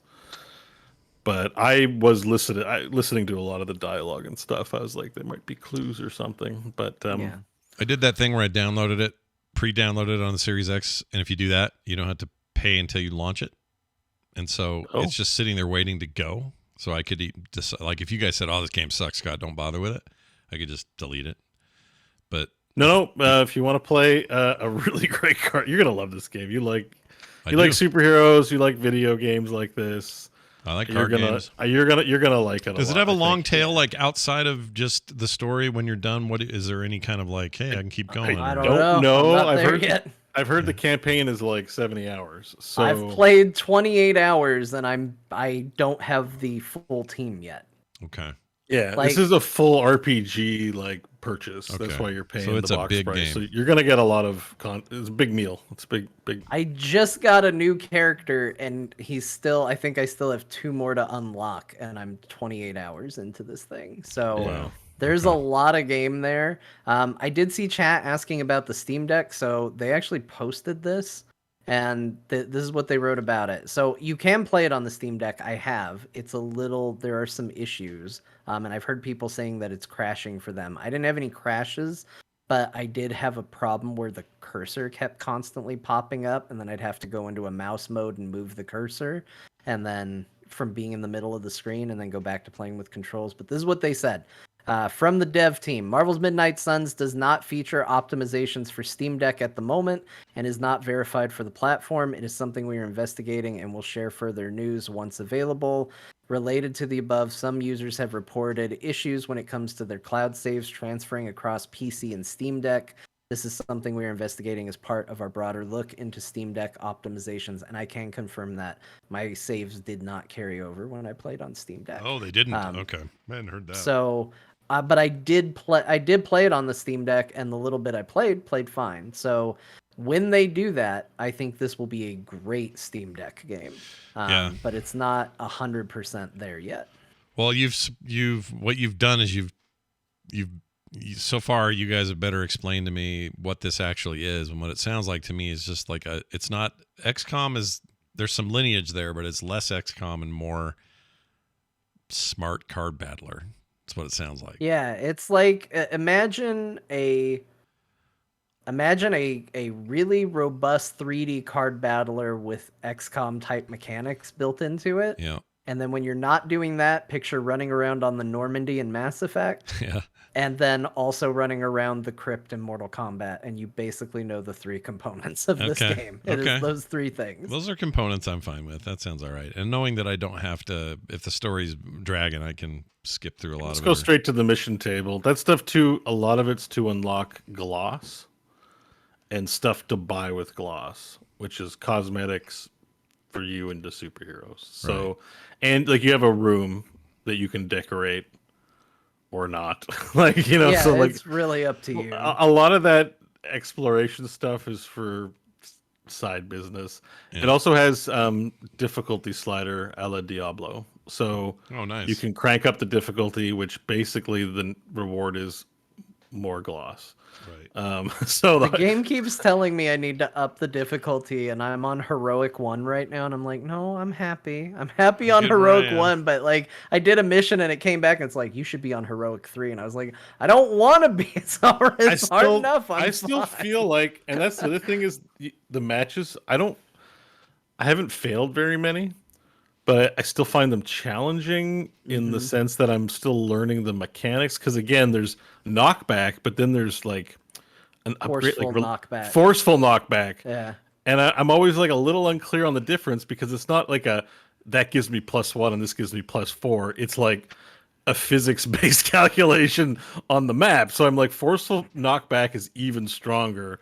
And I'm still just like, I make mistakes, right? Where I'm like, oh, okay, I'm still like figuring out rules.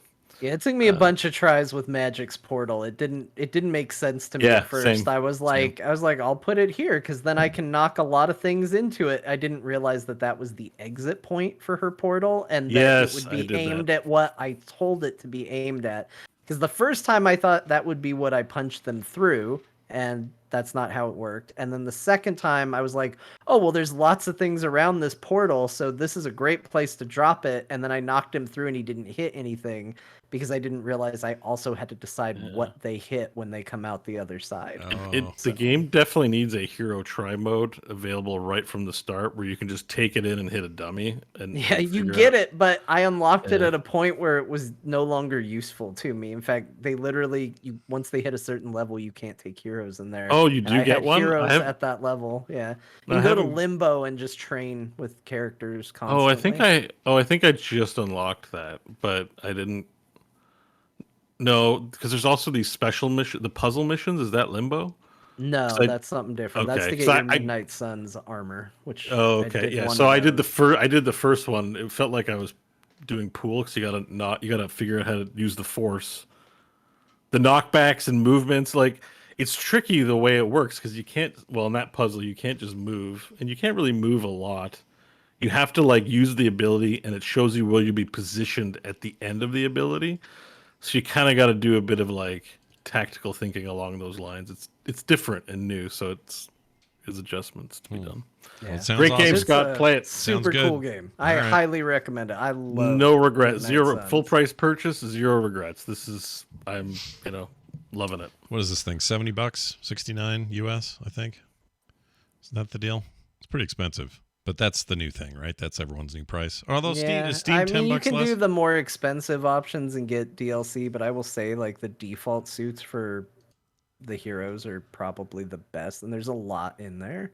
Yeah. So I would say, don't feel pressured. Like I'm not gonna get the cool costumes if I don't do it. Like there's a lot of stuff in there, and they give you lots of ways to customize your character, so you don't have to look one set way. Like they give you lots of hoods and like it's almost like a weird character creator mode, but you unlock it later in the game instead of right up front. Yeah, it is weird, right? So you can set your basic features, and then you unlock cosmetic the cosmetic adjustments you'd make in a character creator and can change anytime, except like Yeah. you can't change your gender. I think that's about it. Interesting. Okay. Yeah. Well, I'm convinced now. You guys did it. Nice job. Great. Firaxis owes you don't, money. Don't regret it. And it's Firaxis. Like it's got the stamp of their quality, Yeah, the quality well, Firaxis release.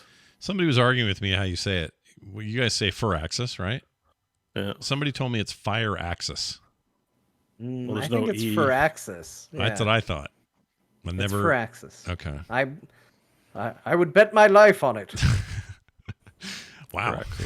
You don't have to quite do that. But yes, I think unless someone has information to the contrary, we're all going with Firaxis. All right. So just take it for what it's worth. Oh, wait a minute. Ziggurat in the chat says Deadpool, Venom, Morbius, and Storm will arrive in future DLCs. Yep. Sounds pretty good. Well, you can. That's a good roster. That's a good roster of characters. I Considering love this Venom's a roster, bat- by the way. Yeah. No. Venom's a bad guy. I don't know who all the bad guys. The only one I fought is Venom, but you have these boss monsters, which are the enemy supervillains, and the way they handled Venom was awesome, anyways. So Did you? Yeah. Is And the they Hulk? show up on side missions, which can really piss you off. It's like, I'm just going to take this easy side mission, get some sweet intel caches, and it'll be easy. I'll take my low-level characters, and then Venom shows up and is like, yeah, this mission's going to get a whole hell of a lot harder. they're hard to kill. Are Gen 1 Avengers around, like Steve Rogers and freaking the Hulk and all that? Yeah, I don't think it's too spoilery to say I just unlocked I know Captain America. Okay. Yeah, I know the roster because I looked it up ahead of time. It doesn't spoil anything. I just wanted to. Yeah, it's Wolverine. Who? The list is Wolverine, Spider-Man, The Hulk? Scarlet Witch. Scarlet Witch, Blade. Captain Blade's America. awesome. Captain America, Captain Marvel, Wolverine. Yeah. Magic. Then you got the Magic, Ghost Rider. Ghost Rider, Nico. Minoru from the Runaways. Yeah, Minoru, and who's the last? Oh, Blade was the last. Wait, Midnight they have a Sun. Runaways character? That's great. Yeah, Yeah, yeah, Nico, she's got or the Nico. staff of one and all of that. It's That's cool. I love Runaways. great. Yeah, she has Runaways like is awesome. she has a random thing. She's the random character because she can only. Isn't I that a guess Brian K. Vaughan duels. thing? Runaways? It was, right? Runaways comic. I think that was. I Brian never K. read Vaughan. it, but the way she talked about it sounded like it was really messed up. the whole It's thing. awesome. Runaways is a super good comic. Yeah. Oh, it is Brian K. Vaughan. I love his stuff. Oh my Yeah, gosh. it's really stellar. I All right. love Runaways. I'm in. I'm all in. Well, let me tell you all my dumb shit then that I did instead because I got real dumb for a bit there. And I've also been really busy. This card game thing's ramping up. I got my test deck in. I've been Dungeon playtesting. murder. I've been doing all kinds of ads to it. I made it ready for colorblind people. I did that all yesterday. Oh, that's nice. awesome. Yeah, That's awesome. feel pretty good about that because it's kind of color dependent. The first game I did wasn't so much. This is, and I didn't want people to feel Like left high out. so- contrast. No, I just did some symbology, symbol stuff. On Twitter the other day, I put up a bunch of symbols and said, "Can someone please tell me if any of these mean anything shitty right now? Like, does this symbol mean white power or some bullshit?" And everyone came back with different things. And I went, you know what I'm going Yeah. to do? I'm going to go Turns with like, out a lot of assholes are ruining a lot of things for a lot of people. yeah. So I went with like triangles. What's the 5-sided one? I can't think of what a 5-sided shape The is. triangle and Illuminati symbol. Well, see, I'm going with the most basic stuff possible that sure somebody somewhere is taken somewhere, but it's way less than like these. No Germanic squares, no symbols. rectangles, no Yeah. circles, no triangles, no point is dodecahedron. You tried. There's clear evidence that you tried, Yes. and while you're never going to make everybody happy, at least the majority can look at it and know you put effort in. Yes, and if they don't like it, they can all take a giant dive. Anyway, so the games I did play, it's a little bit weird. I even threatened to do this last week because I got in the mood. All this talk about Kojima and talking about the Metal Gear series and everything, it got me in the mood to play Phantom Pain, Metal Gear 5, Phantom Pain. So I did. And I started a fresh run in that. I forgot how whacked out and awesome that introduction is in that game. It's Good. amazing. The music is awesome. Oh, it's so fucking good. music. And it's so weird. And so like the giant flaming whale in the sky and all that stuff. It's just so weird. But I love it. And I played that a whole bunch and I'm doing missions and Did you change your helicopter music? I did. I changed What'd you it. make it? I told you I did it that Doom music, that Rip and Tear song. Nice. Yeah, it was good. So I did that. I got I've already unlocked more music from just doing missions than I used to be bad at knowing where the boom boxes were. So I was never getting the extra tapes, but now I have way more tapes than I did my last playthrough on that game. Anyway, it is one of the best stealth action games ever made. And the one aspect of it which I never get tired of is attaching a balloon to anything and watching it fly up into the sky. Especially a guy who goes, "Wah!" and then wakes up 3 other guards or whatever. And sheep. It's the best. It's freaking the best. Or a whole shipping container, which just feels cool. It does. And it gives you great resources. Great to do those things. I'm not super far in the story. I'm mostly just knocking out missions. But I really like Phantom Pain a lot. In fact, that was what I was doing with my Steam Deck hardcore until it broke. Or until I broke the stick. And I'll have to wait until it gets back. But it plays fine on Steam. But anyway, I was doing that. The other thing I did is I've been playing a bunch of Witcher 3 in anticipation for this patch that comes out on the 14th. The patch is impressive. If you've seen any YouTube video, like the folks over at what's the Forge people? What are they called? Something Forge. Digital Foundry. Foundry. That's what I meant. Yeah. They keep doing like side by side stuff, original gen. Now with the patch, that sort of thing. Some of it's negligible, but like up close 4K textures on all his armor and stuff. Some ray tracing effects have been added in there. They're adding in a cross save mode, kind of like they did with Cyberpunk. So you'll be able to play this wherever you own The Witcher and carry your saves everywhere you go. I don't know why I'm so excited about this. I'm so excited. It looks good. It's a great game. Yeah. I just want to play it again. So that's a game I started over, and it still looks good even in its current state, of course. But I'm just excited. I don't know why. I'm excited to get back into it, dude. Geralt of Rivia and I are about to become best friends again, and I'm going to play the shit out of that game for the rest of the winter. I just feel it. I can feel it. So I did a bunch of that. And the new game that I played this week is called Gunlocked. And you know how I like the survivors likes that are often not Vampire Survivor itself. I found one that I think might appeal to some people who don't want to run around in an arena to play one of these games. This game is like, think Galaga in terms of presentation. It's old 8-bit looking graphics. And you're scrolling upward. Or I should say it's scrolling down and you're moving upward. And like Galaga, you have a little bit of vertical movement and, of course, side-to-side movement. And your ship, like these Survivor likes, is shooting out a bunch of shit to kill things. And you upgrade them every time you get more XP and upgrade. It's that model of the game. But there's something about it scrolling and a bunch of meteors getting in your way and having to avoid those because you can't blow a lot of those up. It's rad. It's a rad little game, and it just came out of early access, which is cool. If you're going to get into it now, it's only $4. I would recommend checking that out. Called Gunlocked, yeah. Small team, Okay. fun. It's got all the stuff you want out of one of these, but I just think their presentation's a little bit more unique than most, and there's a ton of ships. Pretty neat. Yeah, it's a combination of Bullet Hell and Survivors game. Is that right? Yeah, a little bit.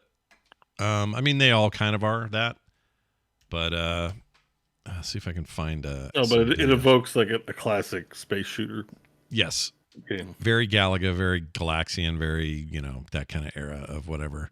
The different ships do different things. Like it's actually confusing at first because the first game or the first ship is a scanner device that sweeps and then locks onto targets as it sweeps over them.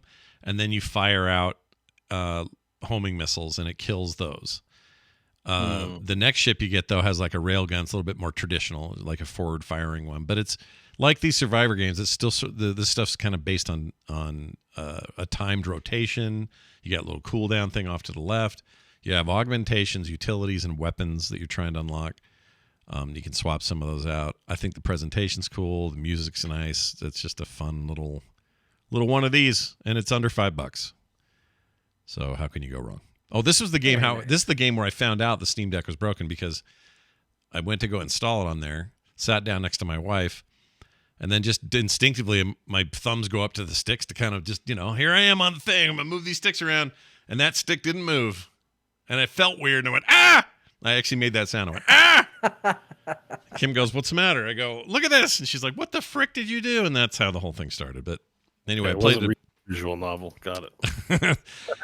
So I played this a bunch on PC afterwards and really liked it. And, if you like these, you already know you're probably going to like this. So definitely worth checking out.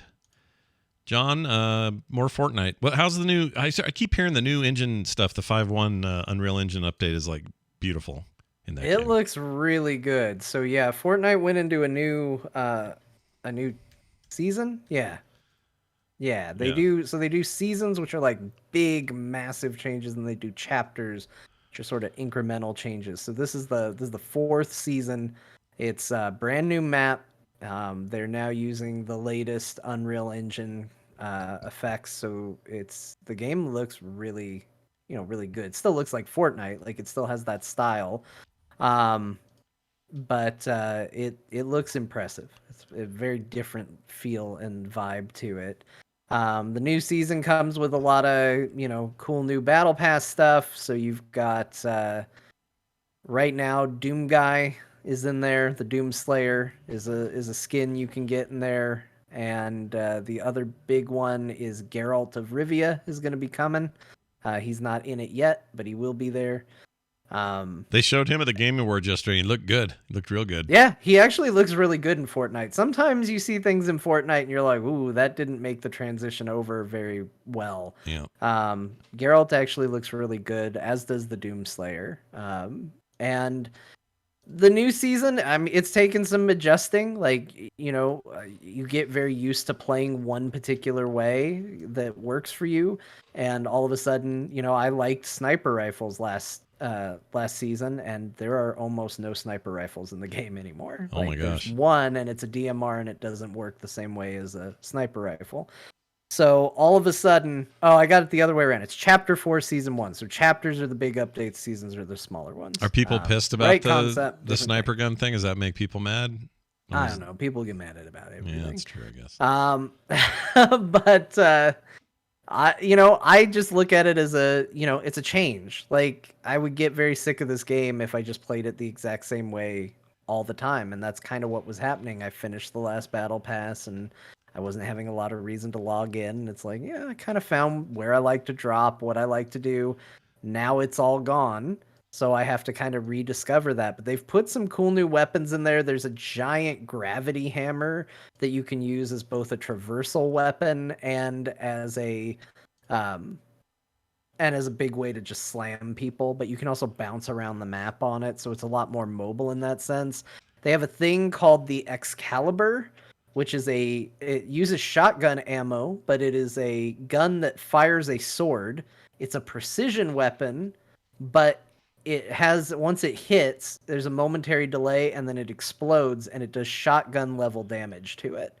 And I love it. I love this gun. It's so fun to play with. Still doing the no build mode. I think that's going to be just an ongoing staple. My understanding is that it's very popular. I don't know what you're looking at, but I see Geralt headbanging, and it's pretty good. We're looking at all of his emotes, which is there are some dumb ones in here for sure.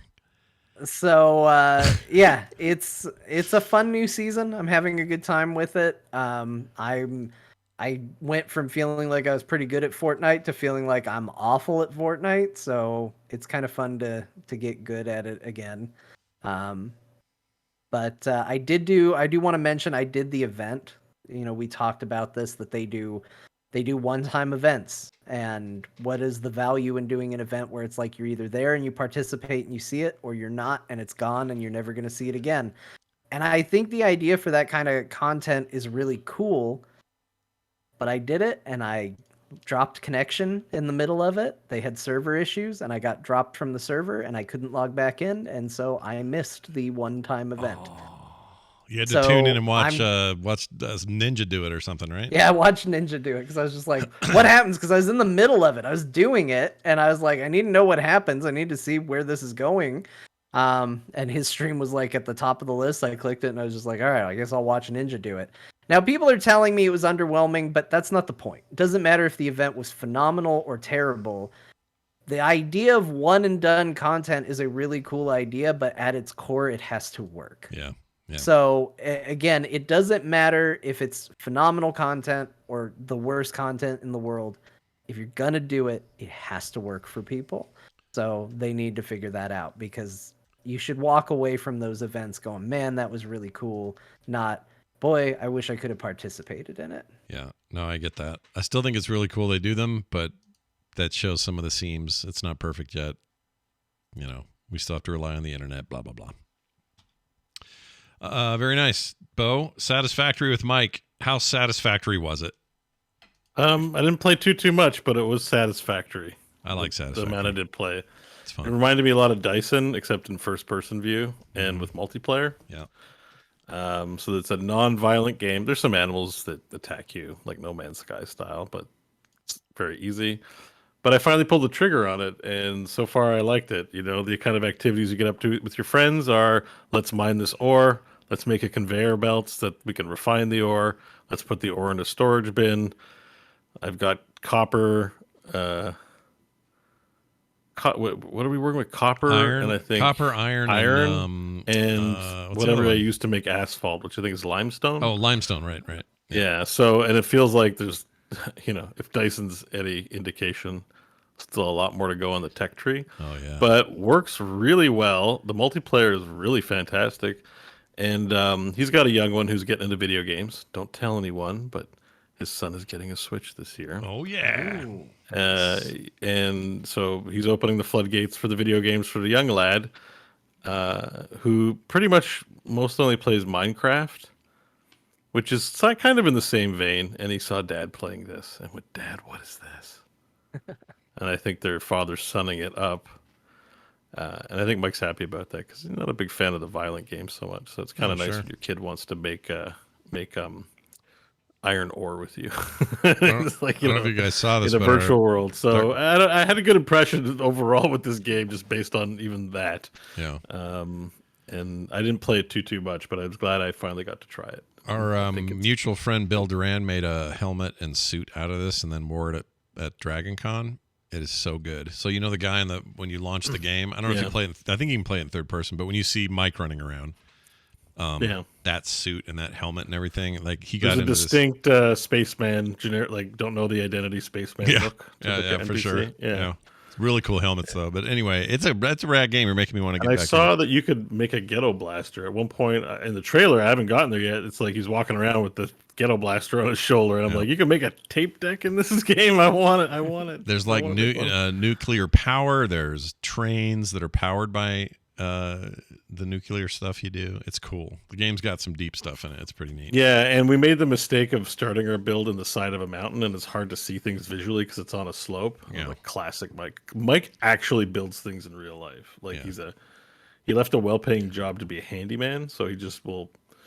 Do you need your yard leveled? Need some fence? Like he just does that, Just likes to amongst do it. other things. But he likes to build. So this game was it. I basically fed him catnip with this. I think he may be playing nonstop, and we might have to do an intervention already. But it's Satisfactory is a solid video game. It's cool. Yeah. I wonder if they're ever going to get out of early access though. It's been in there for 5 years almost. Update 7 just came out. I mean, that's the kind of game that can just stay in early access forever. Like, in a weird way, No Man's Sky's been in early access and still is, because it's still, like, what does it mean, right? Mm-hmm. To me, it seems like there's enough in there to justify lots of hours of play. Yeah. And I will say another game on my list that I ended up playing a lot of, even though I had Midnight Suns and Darktide to play, is I'm still jonesing for good old Dyson Sphere program. Oh, yeah. Nothing wrong with that. Because I had to restart my game because if you play with limited resources, they eventually run out. And when you're in 5 different solar systems and you're trying to figure out what planets have run out of what resources, I don't play at that pace. I'm not trying to speed run it. So I started a new game with just infinite nodes, so I could just build and casually. Like I'll get up and play Marvel Snap while my research is running. I like to leave the simulation just run, like it's an aquarium, right? Right. So running out of crystals is not great for that kind of gameplay. So I'm starting a new one based on Infinite, and I am yet again. I've gotten like 80% done the tech tree. That last 20% requires intergalactic Herculean effort. To attain. What's going on? Is it still they got the cheesy VO guy all through it, all at the higher levels? Yeah. I mean, he's the best. I want him in everything at this point, and the writer, whoever did the translation. It's so bad, beautiful. It's so good though. I love it. Yeah. Anyways, that game continues to tickle my fancy quite a nice. bit. And then I played Dark Tide some more, of course. Dark Tide game is just fun, and I look forward to playing with you guys. If you want to play, I guess I can't call it Rat Game. Call it. What is it? It's game. It's Nurgles. People have corrupted by the Nurgle business. Nurgle game. Shooty game. Nurgle game. Nurgle game. It sounds weird to say. Well, all right. That sounds awesome. Hey, guess what? Good news, America and beyond. Jamie did a mashup for us. He's leading us up to the end of the year with a bunch of specials, but I think this marks our last one before we get into the Bo special, John special, Scott special. And this one today is called Canis Clitoris, which, according to the votes, everybody thinks Bo said. He has 58% of the vote. I voted for Bo. Did you? Okay, I did as well. I don't remember who said it, but it sounds like a Bo-ism. Agreed. John is 13. I can't imagine myself saying Canis Clitoris. What does that even mean? I mean, the I context feel like is somebody weird. else probably said it, and I think you probably. I think this is a riff. I think this is a Bo riff. I think you're right. That's why I voted for him as well. John, you got 13%. I got 29. Bo, you're in the lead of 58. Let's see who said it when I play it right now. Oh, she's fully naked. I go, yeah. I go, I can put a wiener on her if that helps. And she's like, no, please don't do it. She walked out. What was the context? No idea. Who's the sexy guy? Voldo in Soul Calibur, the guy that's always slinking around. Just call Voldo the sexy You know what I mean? I don't think he's sexy, but you know what I mean. He's like, oh, you think he's sexy? No. You just tattled on yourself. I think you got it right on the first go. he should Put that ball gag in your mouth and roll on to me, Voldo. But I found some of the second mission so hard that it took me forever to beat it. When I finally did, it was a really great feeling. I can see your toe. It's like the WAP song, but it's, my blank ass ankles. I'm gonna walk in the park with my bare ass ankles. I'm gonna put some shoes on these bare ass ankles. That's whip right. it out and put it on my bare ass ankle. Oh, maybe that was stupid. My bare ass ankles bring the boys to the yard. See, it all makes sense. Bare ass ankles is I guess. So it just blows when you have a good device that has no storage. Did you say it blows you? Is that what you said? Wait, hold on. What? Tell me. Can you send me an Amazon link? Oh, it blows for you. Or wait. It just blows. It sucks. It just blows me. I never blew a bunch of money at a strip club because I always found it too expensive. I've never been to a strip club. Well, John, same. You and I, I've never been to one. I've been to Vegas a million times, never been to a strip club. Just never caught a stray titty or anything like that? No, I mean, well. No, it's just like walking down the street. Oh, God, out of nowhere. Oh, straight Yeah, well, you know what I mean? Like sometimes I have people want me to go all the time, but I would always go, I'm good. I'm going to go to the arcade or Yeah, something. I always had other things to do. you guys are great role models. I grew up with different kinds of role models. But only for 10 Now, minutes. From Software was making a VR game. You would see my ween from outer space. The whole house would lift off the ground. Let's try this. Vagina. Bolognese. Oh, wait, here's the guy. Vagina. Okay, oh, that's the lady. And then here's the Spanish. Vagina. Oh, vagina. That's too complicated. How does this Vagina. get Yeah, done? vagina. Vagina. Yeah, I like that. I don't think it was- Vagina. Do you know the Vagina. phonetic spelling of vagina is VUH-JAY-NUH? That's My great. bare ass bahina. Walking down the street with my bare ass bahina. They've codenamed it Canis Majoris. Ugh, really? What did you call it? Canis clitoris? Or no, it's a. Not Canis Clitoris. It's a. Why can't I think of the word? I don't know. Constellation. Oh, okay. It's a star. What, Oh. Can you say it again? What is it? Canis clitoris? Majoris, not clitoris. Yeah, Majoris is definitely Because there's the labia definitely majora. Latin or Greek or something like that. Because right? you got the labia majora. It's like the big. I'm really sorry, ladies, but it's it's a thing. It's a deal. Hey, it's a body part. It's Yeah. not. Uh-huh. I'd way take that over a scrotum. Come on, you guys get the better end of that deal.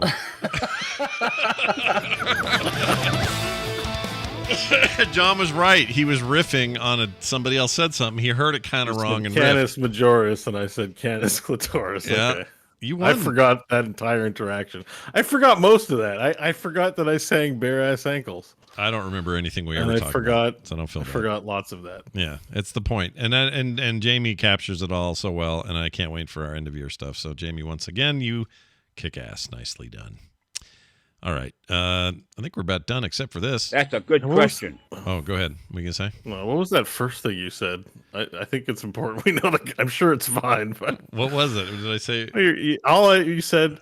I asked her, would it help if I rested my wiener on here? And she said, please don't say that, and walked away. I don't know. Oh, well, what was it? Hold on. Sliced Oh, out of she's the context, that just Here, sounds vaguely I'll play it sexual again. harassment Here to you me, but go. I'm like, I'm sure it's fine. I'll play it here. Oh, she's fully naked. I go, yeah. I go, I can put a wiener on her if that helps. And she's like, no, please don't do it. And she walked out. Oh, I it's have probably no a video idea. game. It was in a video game. I think That's the he's talking context. about Cyberpunk. Oh! Create a character in Cyberpunk. Yes, because Kim walked in when I was doing it, when I was making my V. And he I was doing it. and it went, you know how the camera Okay. goes, and suddenly they're naked. Oh, right. That's what it was. And she was like, what She's are like, you freaking doing? Why are you looking at a naked model? I'm like, well, I'm deciding whether to put a penis on her. Yeah, because you can. I do that wanted her in to know I Cyberpunk. wasn't. It didn't have to be a naked lady. If she wanted, I could put the ding dong on there. It'd been fine. Anyway, that all makes sense now. Let's do this email we got from a listener. This came to talktothecore@gmail.com from Justin B, who says, "Hello, boys. Sorry, John, I have a VR question. Did you change it to the proper spelling? Oh no, that's the guy below him. We'll get to that in a minute. Yeah. People often put an H in your name. Anyway, sorry, John, I have a VR question. Ha ha. I couldn't say no to the recent Black Friday / Cyber Monday deal for Quest 2 and finally bit the bullet and bought one. I wonder what that deal was. They take the $100 back off or something? You play it and Jesus cries. Oh, it's true. He weeps. He weeps. Yeah, he weeps. I'm not disappointed as I'm having a fantastic time with it. One major question that I can't seem to get a straight answer is, what's the difference between buying games on the Meta Store versus Steam? I understand that I have to be connected to my PC via Airlink or cable to play the Steam games, but does that make it better? Excuse me. Are they graphically or more performancy? Are they graphically? You all don't know this, but he actually typed it in his email. He just burped right in the middle of the email. Did I just and then burp? Said, excuse me, and continued. I didn't even notice I did it. Are they graphically or performancy better than running on my or when they run on my PC? I just don't want to buy lesser versions of games on the Meta Store when I could be buying the better version on Steam. Thanks a ton. Love the show, Justin B. Well, the answer is yeah, they are different. A lot of John. them, right? Okay. Wait, why are we cutting to me? I should have So- nothing to do with this email. Oh, I thought it was directed at you because he said, "Sorry, John, I have a VR." Yeah, he question." means like John just sit.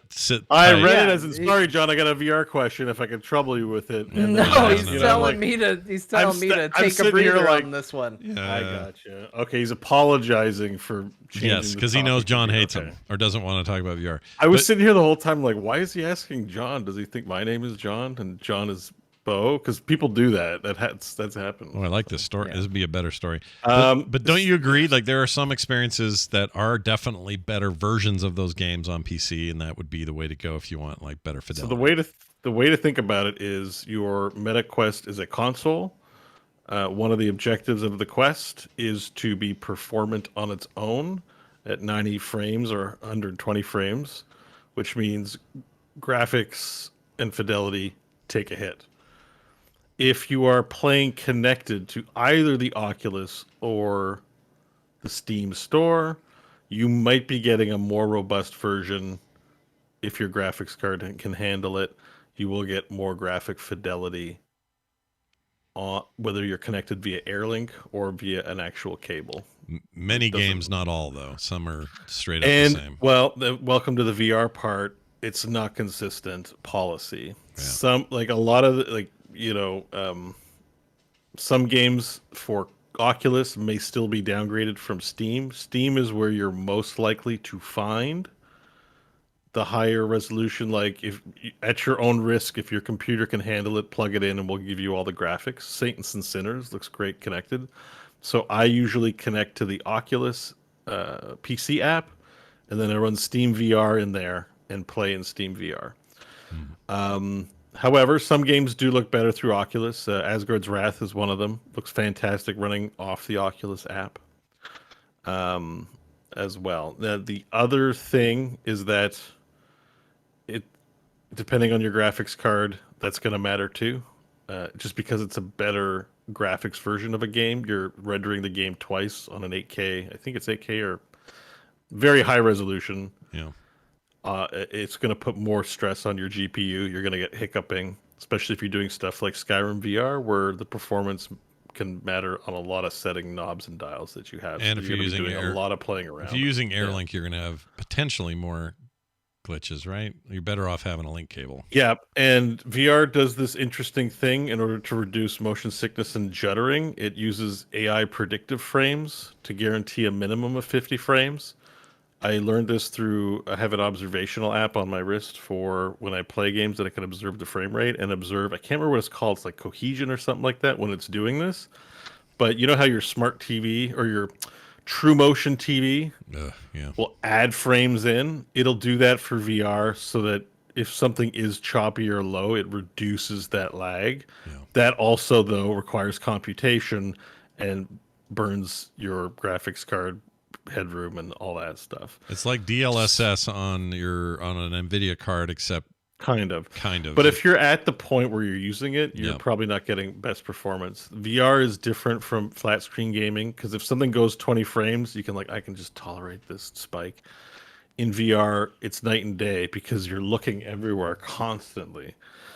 So you just want it to be like in life, my eyes don't lag. And so that's the performance they're going for. So I would also say the higher graphical version of a game is not necessarily the better version of the game if it's right, because frame rate dips are less tolerable. Immersion is the key, and sometimes even the most basic of a game can still be very immersive.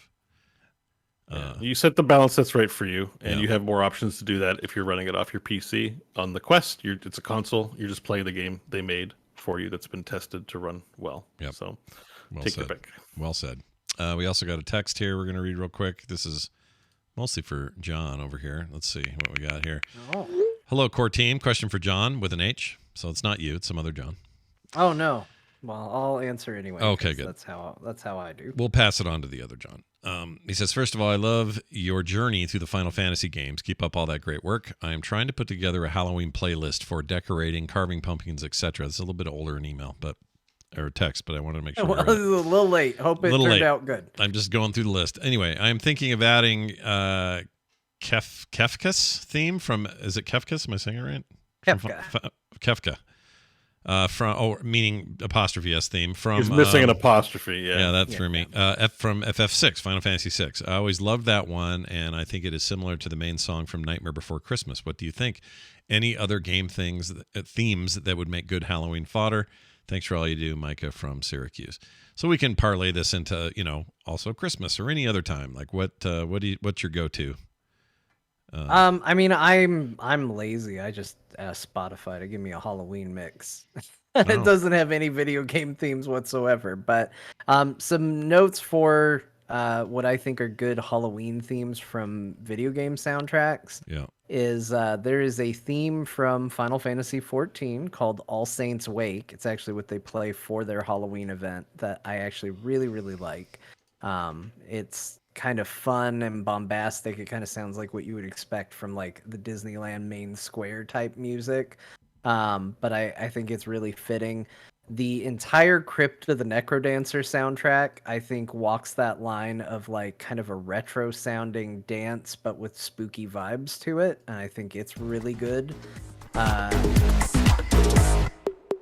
that's the intro song, but it's great. That whole soundtrack is great. I agree. Crypt of the Necrodancer is just an amazing soundtrack in general, whether it's Halloween or not. Yeah. If you want to definitely rip off Nightmare Before Christmas, there is a song from Final Fantasy XIV called Good King Moogle the 12th. Oh, my lord. It is This Is Halloween with different lyrics. I am not kidding. Scott, if you want to pull it up. What's it called again? A little bit of it.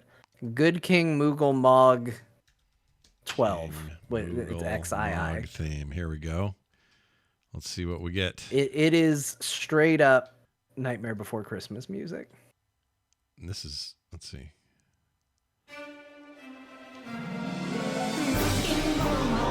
Oh my gosh.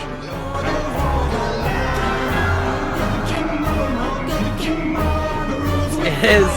How did they not get in trouble for that? That is It, like straight it up is shockingly Nightmare Before Christmas. I don't know. It's different lyrics. weird. How did Ugly Sonic end up in the Chip and Dale movie? I don't know, but he's there. And then Wow. if you want a more serious tone, less whimsical and dancey, Last of Us is a vibe soundtrack, and you'll feel properly haunted listening to it. I would also add to this the game that Bo's been playing a lot of. Hopefully we all will be soon. But Dark Tide has an amazing soundtrack. It's a little more industrial, and you get some kind of beats out of it. But it's, I don't know. I would listen to that for Halloween. That's very cool. That's a great soundtrack, man. Dark Tide, for all of its good stuff you can say about Dark Tide, one of them is a great soundtrack. If you have your own ideas about what good soundtracks can be for whenever time of the year that you're listening to us, let us know. Yeah. Talk to thecore@gmail.com or text us at 801-471-0462. Speaking of, well, it's not speaking of any of that. There's no transition here. I'm just going to tell you about our Patreon. Patreon.com/core show is the place to go. Be like Matthew, Justin, Logax, Bill, Dan, Mild Coffee, John, or Clint. They all joined in the last few days, and they're awesome people. Do you want to be awesome? I'm so glad we're supported by Mild Coffee. I know, right? Yeah, although, strong coffee's my jam. What is They're not listening yet or supporting. Yeah, we'll get Maybe to they'll Wild get it. Coffee's older brother. Yeah, we'll get him here. Logax sounds like a game name, like from something we should know. You know, like Snake, you must kill Logax, or something. But I don't know why that name's familiar. Anyway, if you want to be like these people, you should join up to the Patreon at patreon.com/core show. You get all kinds of extras, including the video version of our coverage of the Game Awards yesterday. I put that up for all the patrons to see and download if they want to, as well as an audio version. But also, you never get commercials. You get pre-show content every week, and monthly benefits you can only get by being a patron at patreon.com/core show. frogpants.com/core for everything else. John, last week I forgot to have you do Old Lady game recap. And so Yeah, today we I'm haven't gonna done it in do a while, but I can do it real quick. Yeah, it's almost like, well, the reason I know it is, well, never mind. I'm not going to tell you why I know. I'm just going I to... think Scott forgot because he's nearly as old as me, but that's okay. Sometimes things slip our minds. Yeah. Anyway, if you're curious what the boys have been playing, they've been playing Marvel's Midnight Suns. That's at least two of them, but the third one's gonna get in on it now, he says. Yep. Assuming he's not playing Metal Gear Solid 5, The Phantom Pain, The Witcher 3.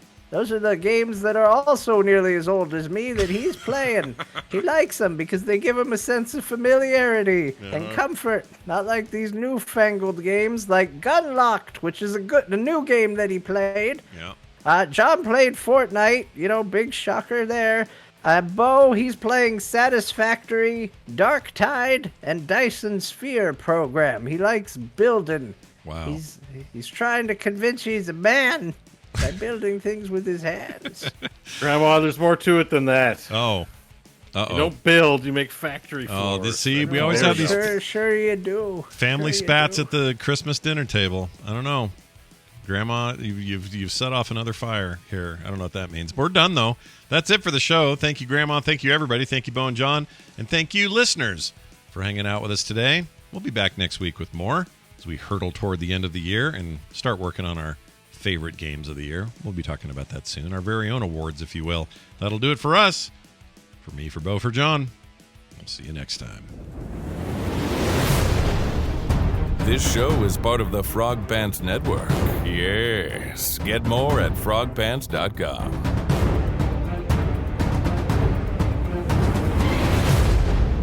I'm shooting heroin in between my toes now. So you don't. Oh, all right.